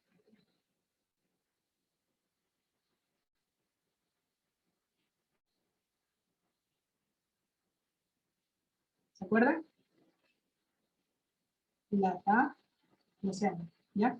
Parece que la talasemia tiene esa característica de hacer lo siguiente. La talasemia tiene, o sea, es microcítica, es hipocrómica, es muy microcítica, muy microcítica, el medio muy bajo, pero tiene el ADE, o sea, el ancho de distribución microcitaria bajo o normal, y tiene también los hematíes elevados. Entonces, bajo este contexto, nosotros vamos a pensar en una anemia talasémica, una talasemia, ¿ya?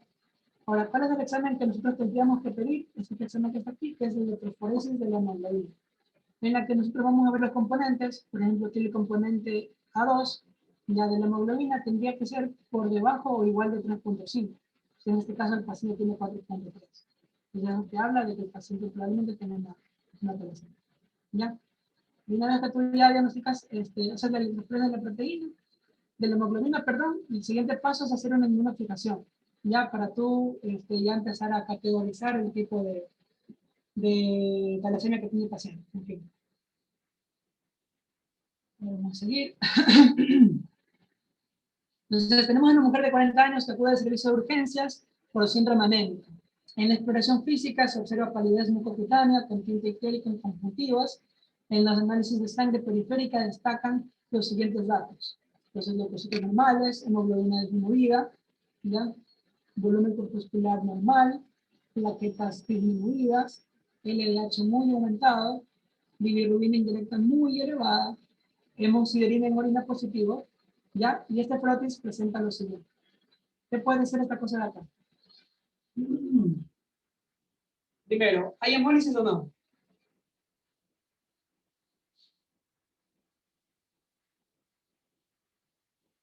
¿El paciente está hemolizando? ¿Está sangrando o no está produciendo?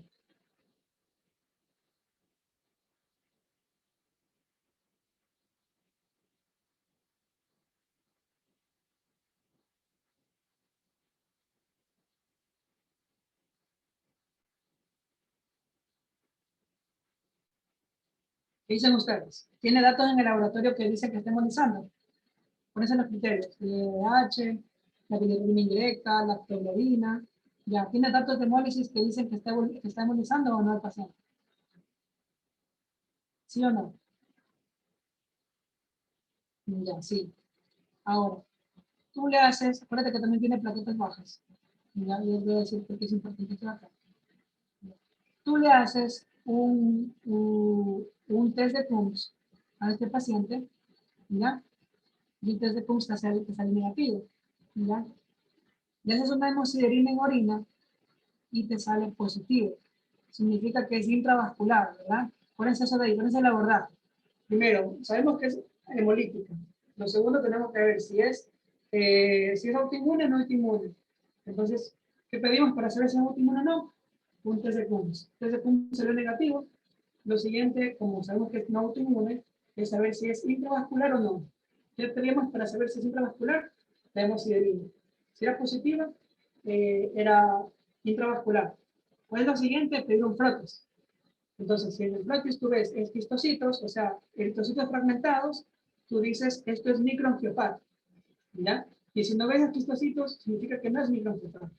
Entonces, ¿tú ves eritrocitos fragmentados, sí o no? Ya, entonces hay eritrocitos fragmentados, ¿verdad?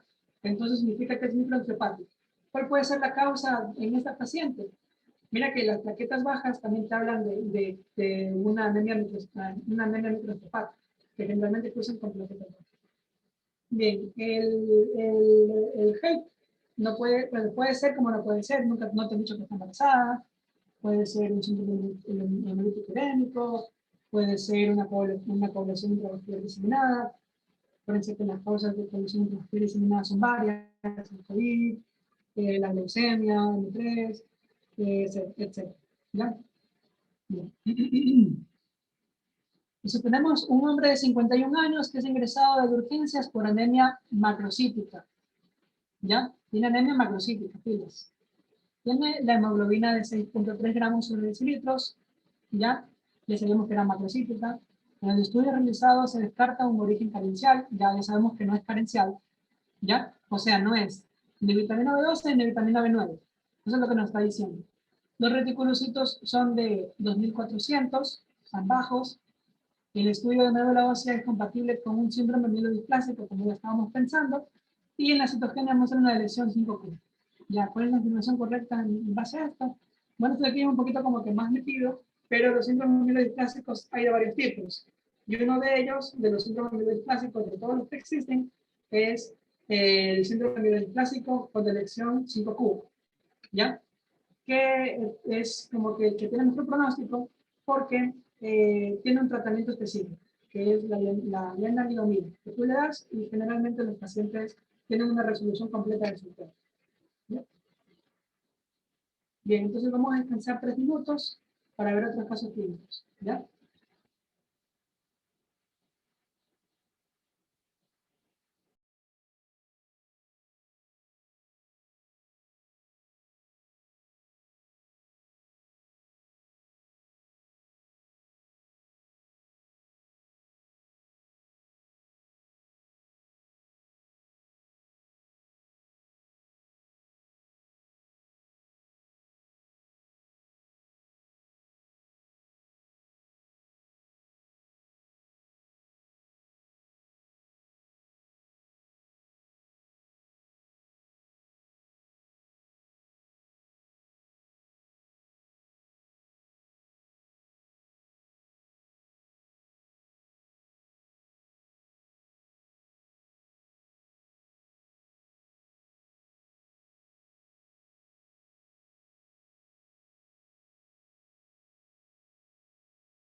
Ya, vamos a seguir, vamos a tratar de ir un poquito rápido para terminar esto rápido, y voy a meter muchos casos.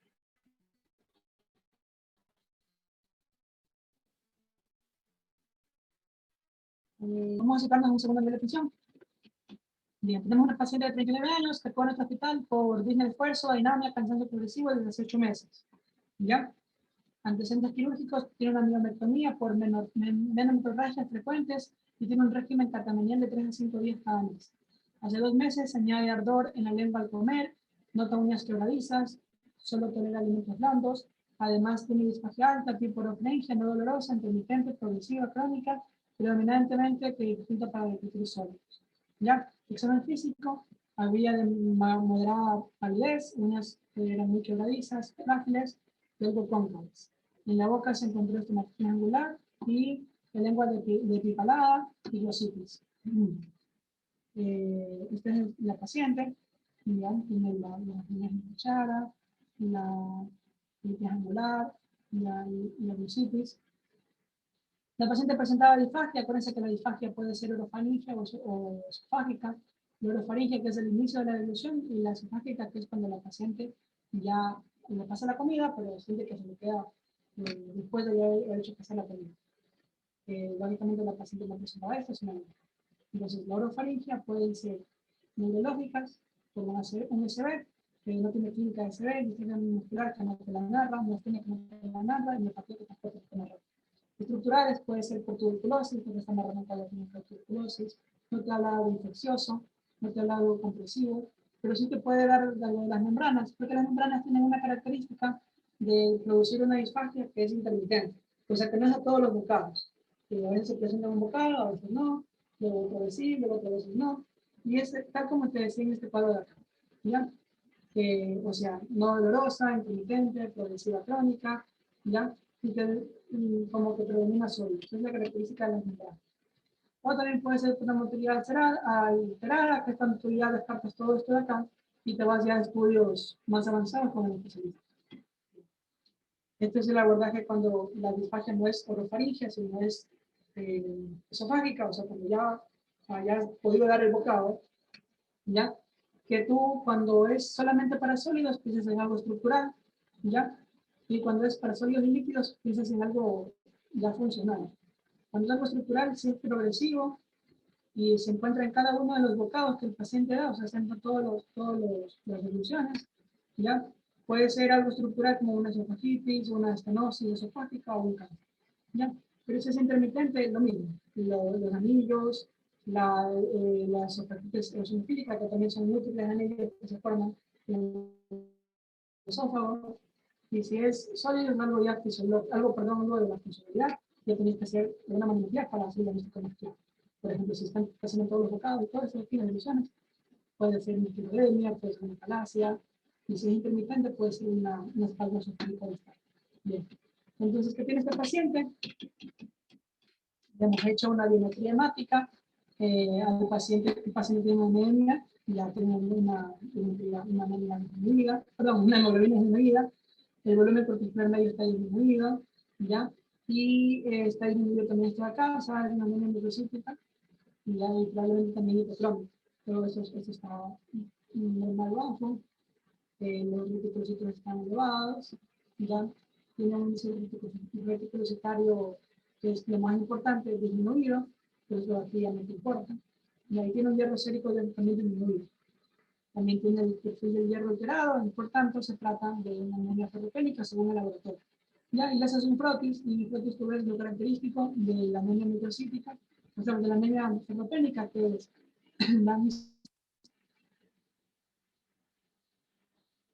la hipocromía y los microcitos, los microcitos. Bien, esta es el paso por eso, se lo usa a la paciente, la endoscopía con el anillo. Por último es el diagnóstico de la paciente, el síndrome de Plummer-Vinson, o también enfermedad de Patterson-Kelly, por una disfagia sideroblática. ¿Ya? ¿Qué tenemos que saber de esta patología? Pues que se caracteriza por disfagia, ferropenia y una membrana esofágica. ¿Ya? Es muy rara, es importante solamente porque hay un aumento de la incidencia de cáncer epidemio del esófago y tratamientos de reposición de hierro. ¿Ya? Esto incluso hace que la membrana ceda, y si la membrana cede como tratamiento con la reposición de hierro, se hacen dilataciones esofágicas. Bien, entonces vamos a hablar rapidísimo de anemia ferropénica. ¿Qué es la anemia ferropénica? Es cuando hay déficit de hierro y esto produce anemia, ¿verdad? ¿Pero por qué puede producirse? Porque hay o bien una disminución de la parte del hierro, ya que la alteración en la nutrición, como ocurre en los países de desarrollo, África, etc. Cuando hay también una disminución de la absorción de hierro, no se está absorbiendo correctamente, por ejemplo, cuando hay una cirugía bariátrica, una gastrotomía, cuando hay una mala función, como una enfermedad celíaca, etc. Ahora, ¿qué pasa cuando aumenta la pérdida de hierro? Por ejemplo, en las hemorragias, en los pacientes que hemos estado viendo, también puede producirse una anemia por déficit de hierro. Y la otra cosa también es cuando aumenta la necesidad de hierro, como el crecimiento de los niños, como el embarazo. Ya, ¿cuándo sospecho de una anemia? A veces la anemia no es clínica. Suele ser clínica por debajo de 10 gramos, pero no siempre es así. Y hay ciertas características que a veces no están presentes, pero algunos sabemos, ¿no? Primero la pica, que es cuando el paciente come todos los mismos alimentos, como hielo, se llama pastofagia, como tierra, fitofagia, como jabón, pintura, pasta de dientes, etc. La polionitis, que es la sonido de cuchara, la quelitis angular, que es lo que está acá, ¿ya? Y la glositis tiene inflamación del orden. Hay otras cosas más típicas, como por ejemplo la esclerosis azul, cosas así raras que la verdad que no se ve generalmente. ¿Cómo confirmo? Pues con el perfil hierro que es lo de acá. Esto de aquí es lo característico, el hierro bajo, la capacidad de focalización del hierro elevada, la saturación de transferencia baja,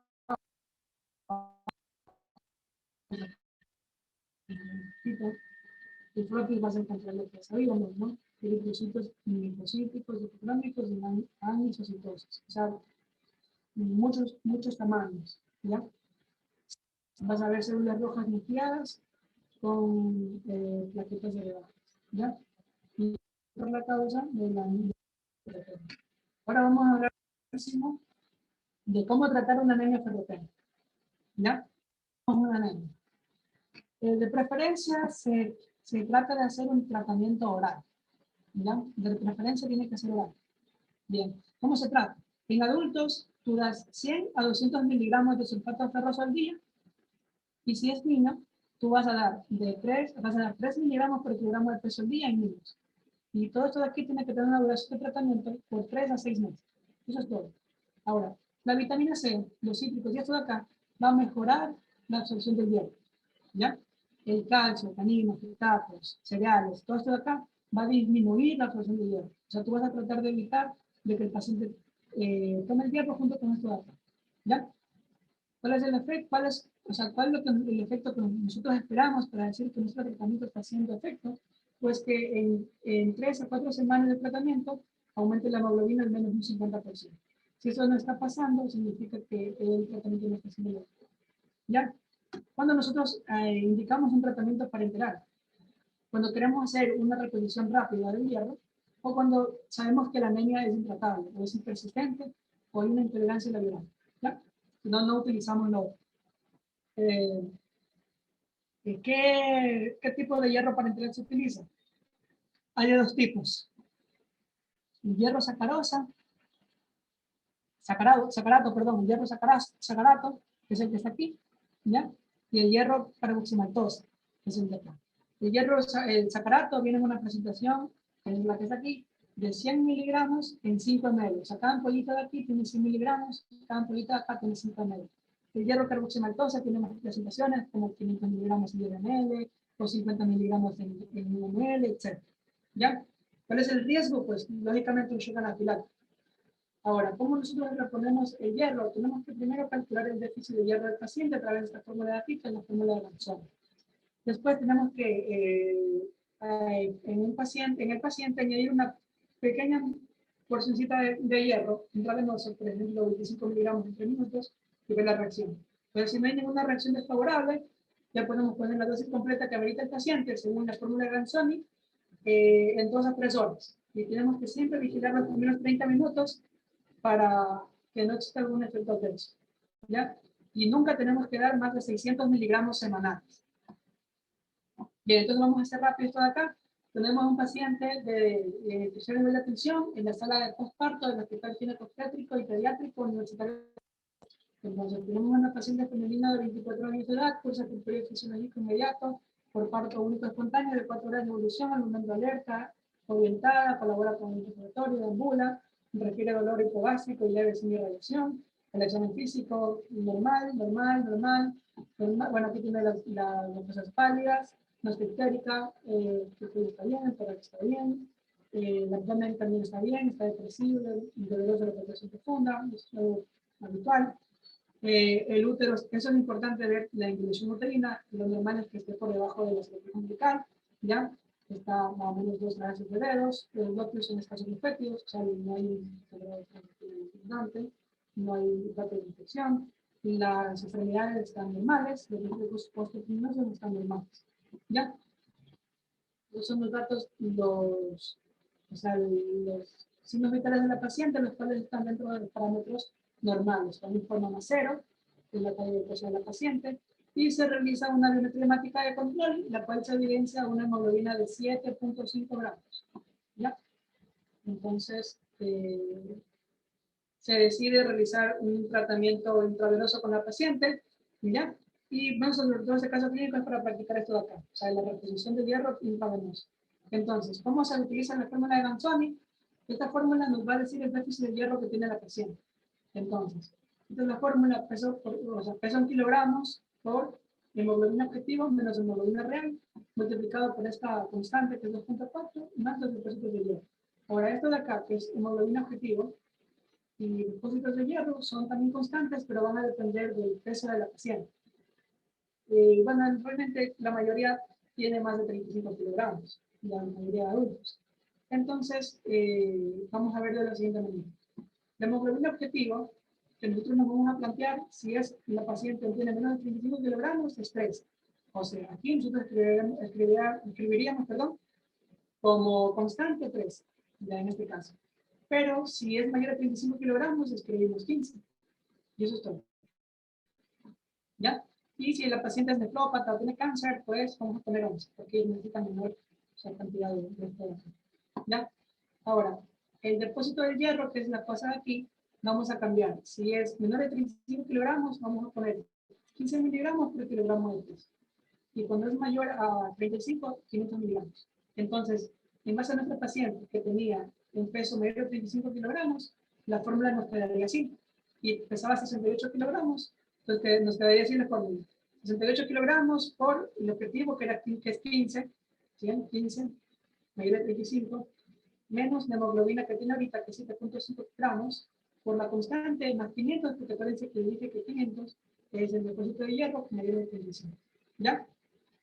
Entonces resolvemos la fórmula y al final nos da un déficit de hierro de 1724 miligramos. Entonces esto de acá nosotros tenemos que darle a la paciente, pero acuérdense que la dosis máxima que le había colocado aquí es de 600 miligramos semanales. ¿Ya? Ahora, ¿cómo vamos a hacer con esta paciente? Tenemos que darle 100 a 200 miligramos 2 a 3 veces a la semana o 300 miligramos 2 veces por semana. ¿Por qué? Para no superar los 600 miligramos semanales. ¿Y cuántas veces? Pues hasta que logremos este objetivo de acá. ¿Ya? Que cuando logramos el objetivo suele subir un 3 puntos en la hemoglobina. ¿Ya? Entonces vamos acá. En la sala de posparto del hospital universitario se quiere administrar 300 miligramos de hierro sacarato intravenoso, o sea, de la presentación del fármaco. ¿Cómo preparo la solución? ¿Cuántas gotas por minuto la preparo? Y si tengo si tengo una bomba de infusión, que es de acá, ¿cómo lo tendría yo que prescribir? Ya. Entonces vamos a ver esto rapidito. A ver, lo que no les mostré aquí. Se me olvidó explicar eso de acá. Cuando tú quieres administrar 50 miligramos, tú tienes que poner al menos 50 ml de solución salina para diluir, porque eso no se diluyendo. Si tú quieres poner 100, pones 100 ml, si quieres poner 200, pones 200 ml. Entonces, como en este caso nosotros queremos poner 300 miligramos, tenemos que poner, o sea, podemos poner 300 ml como podemos poner 250. La cosa es no pasarnos de lo máximo, ¿ya? Pues en este caso hemos elegido el 250 ml. De solución salina al 0,9%, más 3 ampollas, porque cada ampolla son de 100, para sumar las 300. Y eso tenemos que pasarlo en 2 a 3 horas, y elegimos pasarlo en 3 horas. Bien, ¿cómo se hace el cálculo para nosotros saber cuántas gotas por minuto tenemos que ponerle en el equipo de beneficios que se de acá? Pues es muy sencillo, miren. Se utiliza esta fórmula que está acá. Es el total de ml, lo tenemos que dividir para una fórmula sencilla que es 3 por la cantidad de horas a las que tenemos que pasar. Entonces vamos a hacer esto de acá. Verán, ¿cuántos ml son en total? Tenemos 250 de la solución salina y tenemos 3 ampollas. Cada ampolla son 5 ml, o sea, son en total 15 ml, ¿verdad? Entonces sumamos 250 de la solución salina más 15 ml de la ampolla, te da 265 ml. Ahora, ese es el total de volumen. Tú quieres saber cuántas gotas por minuto. Tienes que coger esta constante que es 3 y multiplicarla por la cantidad de horas. Entonces, nosotros queremos pasar esta cantidad, o sea, queremos pasar 265 ml en 3 horas. Entonces, nos va a tocar multiplicar 3 por 3. Entonces, nos sale 269 para 9 y nos da 29.4. Entonces, nosotros podemos redondear y podemos hacer, la podemos pasar a 30 gotas por minuto en equipo de hemofilista. ¿Sí? Y de esta manera nosotros prepararíamos la infusión para hacer el paciente. Ahora, ¿qué pasa si yo tengo un equipo de bomba de infusión? Ya, ¿cómo hago para bomba de infusión? Pues simplemente yo multiplico lo que me salió acá, o sea, la bomba de infusión, por 3. Entonces, 30 por 3 es 90.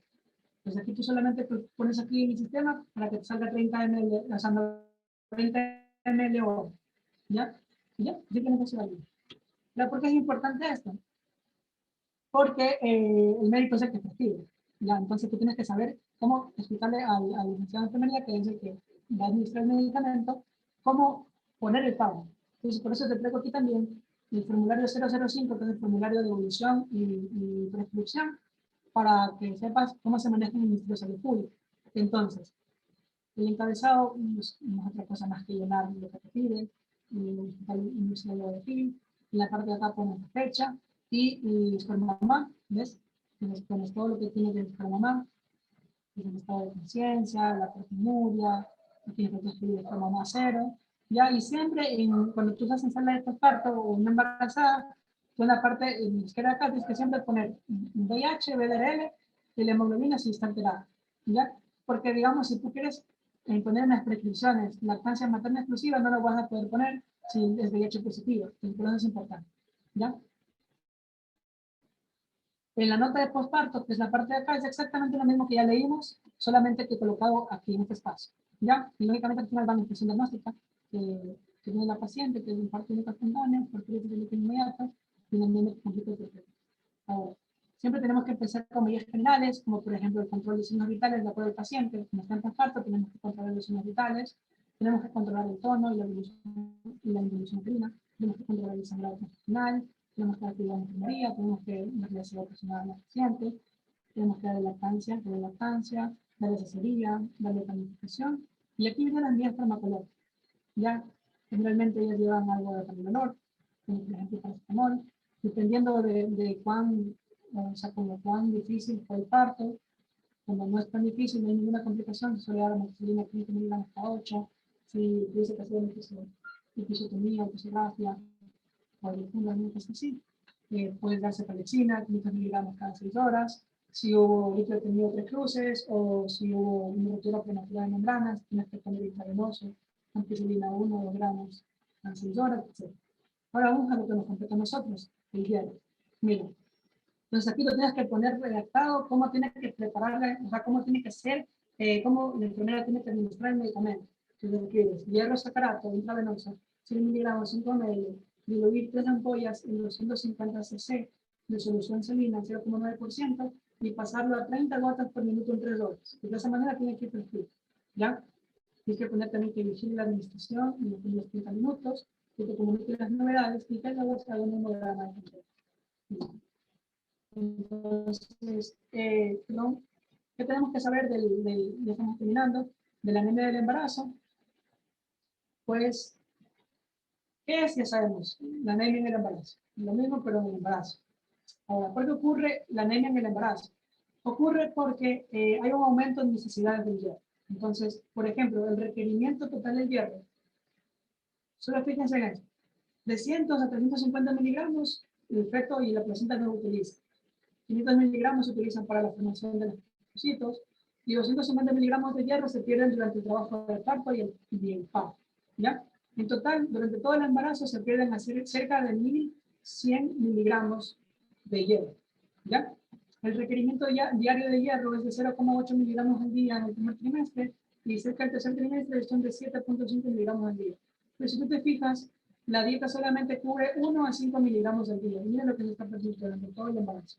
Entonces, no te va a alcanzar, ¿ya? Y por tanto es importante entender, o sea, que el hierro implica un riesgo de una anemia, ¿ya? Y tanto así que incluso los criterios de anemia son distintos por la embarazada. Por ejemplo, una mujer no embarazada, el criterio es para tú decir que tiene anemia es por debajo de 12. Pero para decir que una embarazada tiene anemia, tiene que estar por debajo de 11. Y no solamente ocurre esto con la hemoglobina, sino también con las plaquetas. Las plaquetas en las embarazadas tienen que estar por debajo de 100.000 para tú decir que están, o sea, alteradas, ¿ya? El CDC tiene otros criterios, por ejemplo, en el primer trimestre te dice menor de 11, en el tercer trimestre, el segundo trimestre te dice menor de 10.5.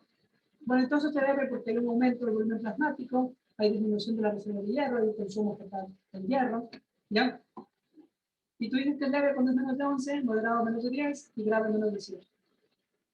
Ahora, ¿por qué es importante diagnosticar?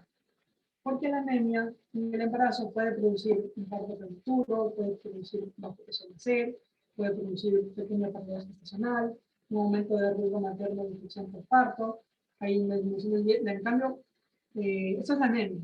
Pero acuérdense que el hierro, aparte de producir los eritrocitos, también es un cofactor de muchas vías, sobre todo las neurocognitivas, etc.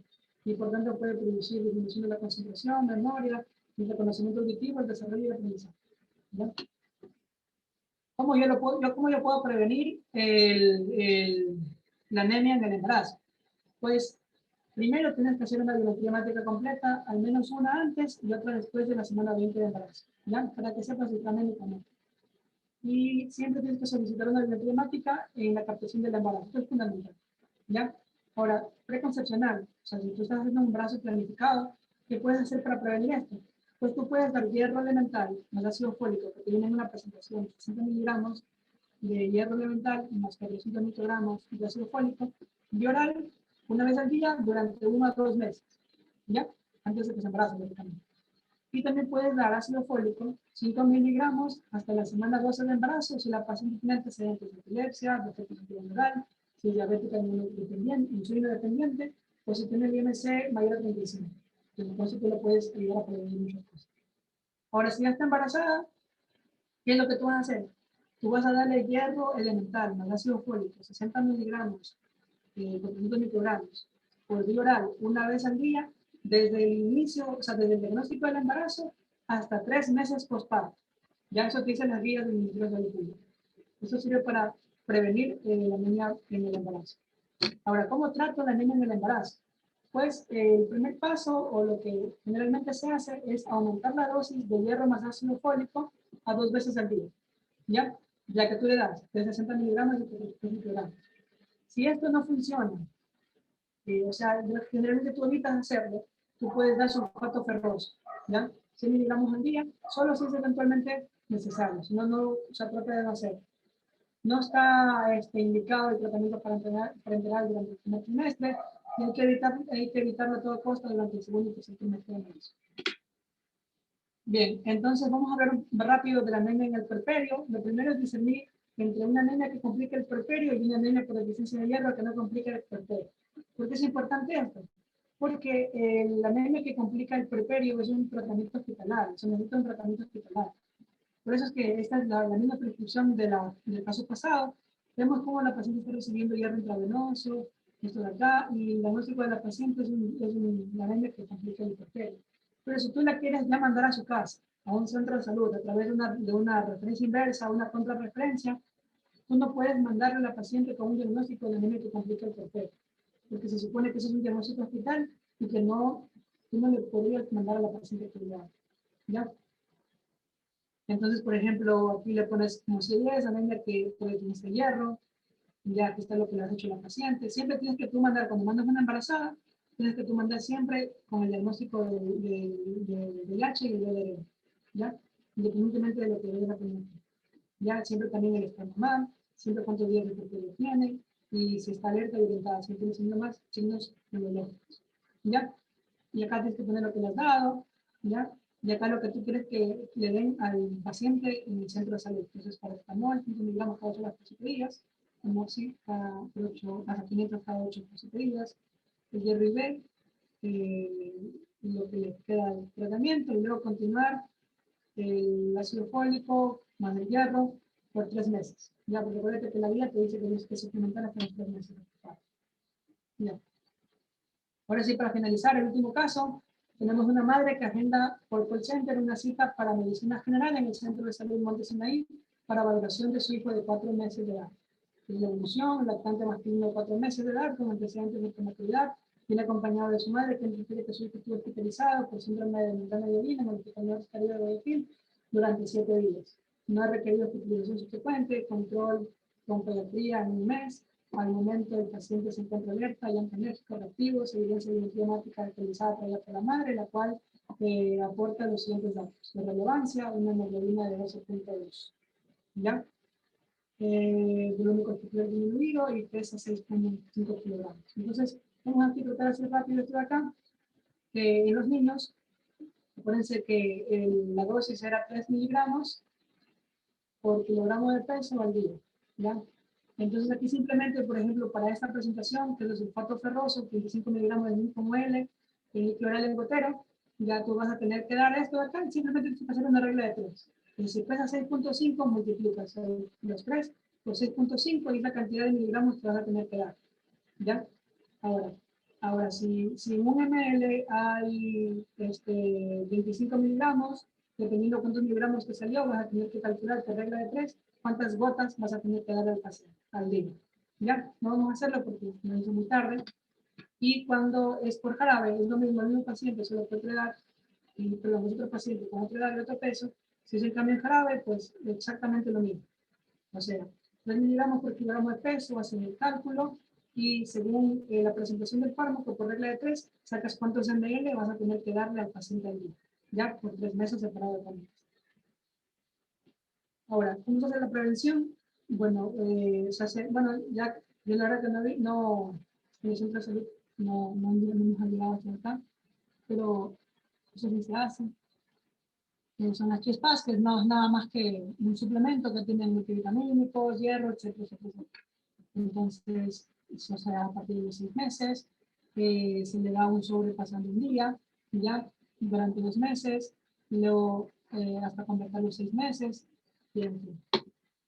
Pero yo creo que vamos a dejar hasta ahí porque si no se nos va.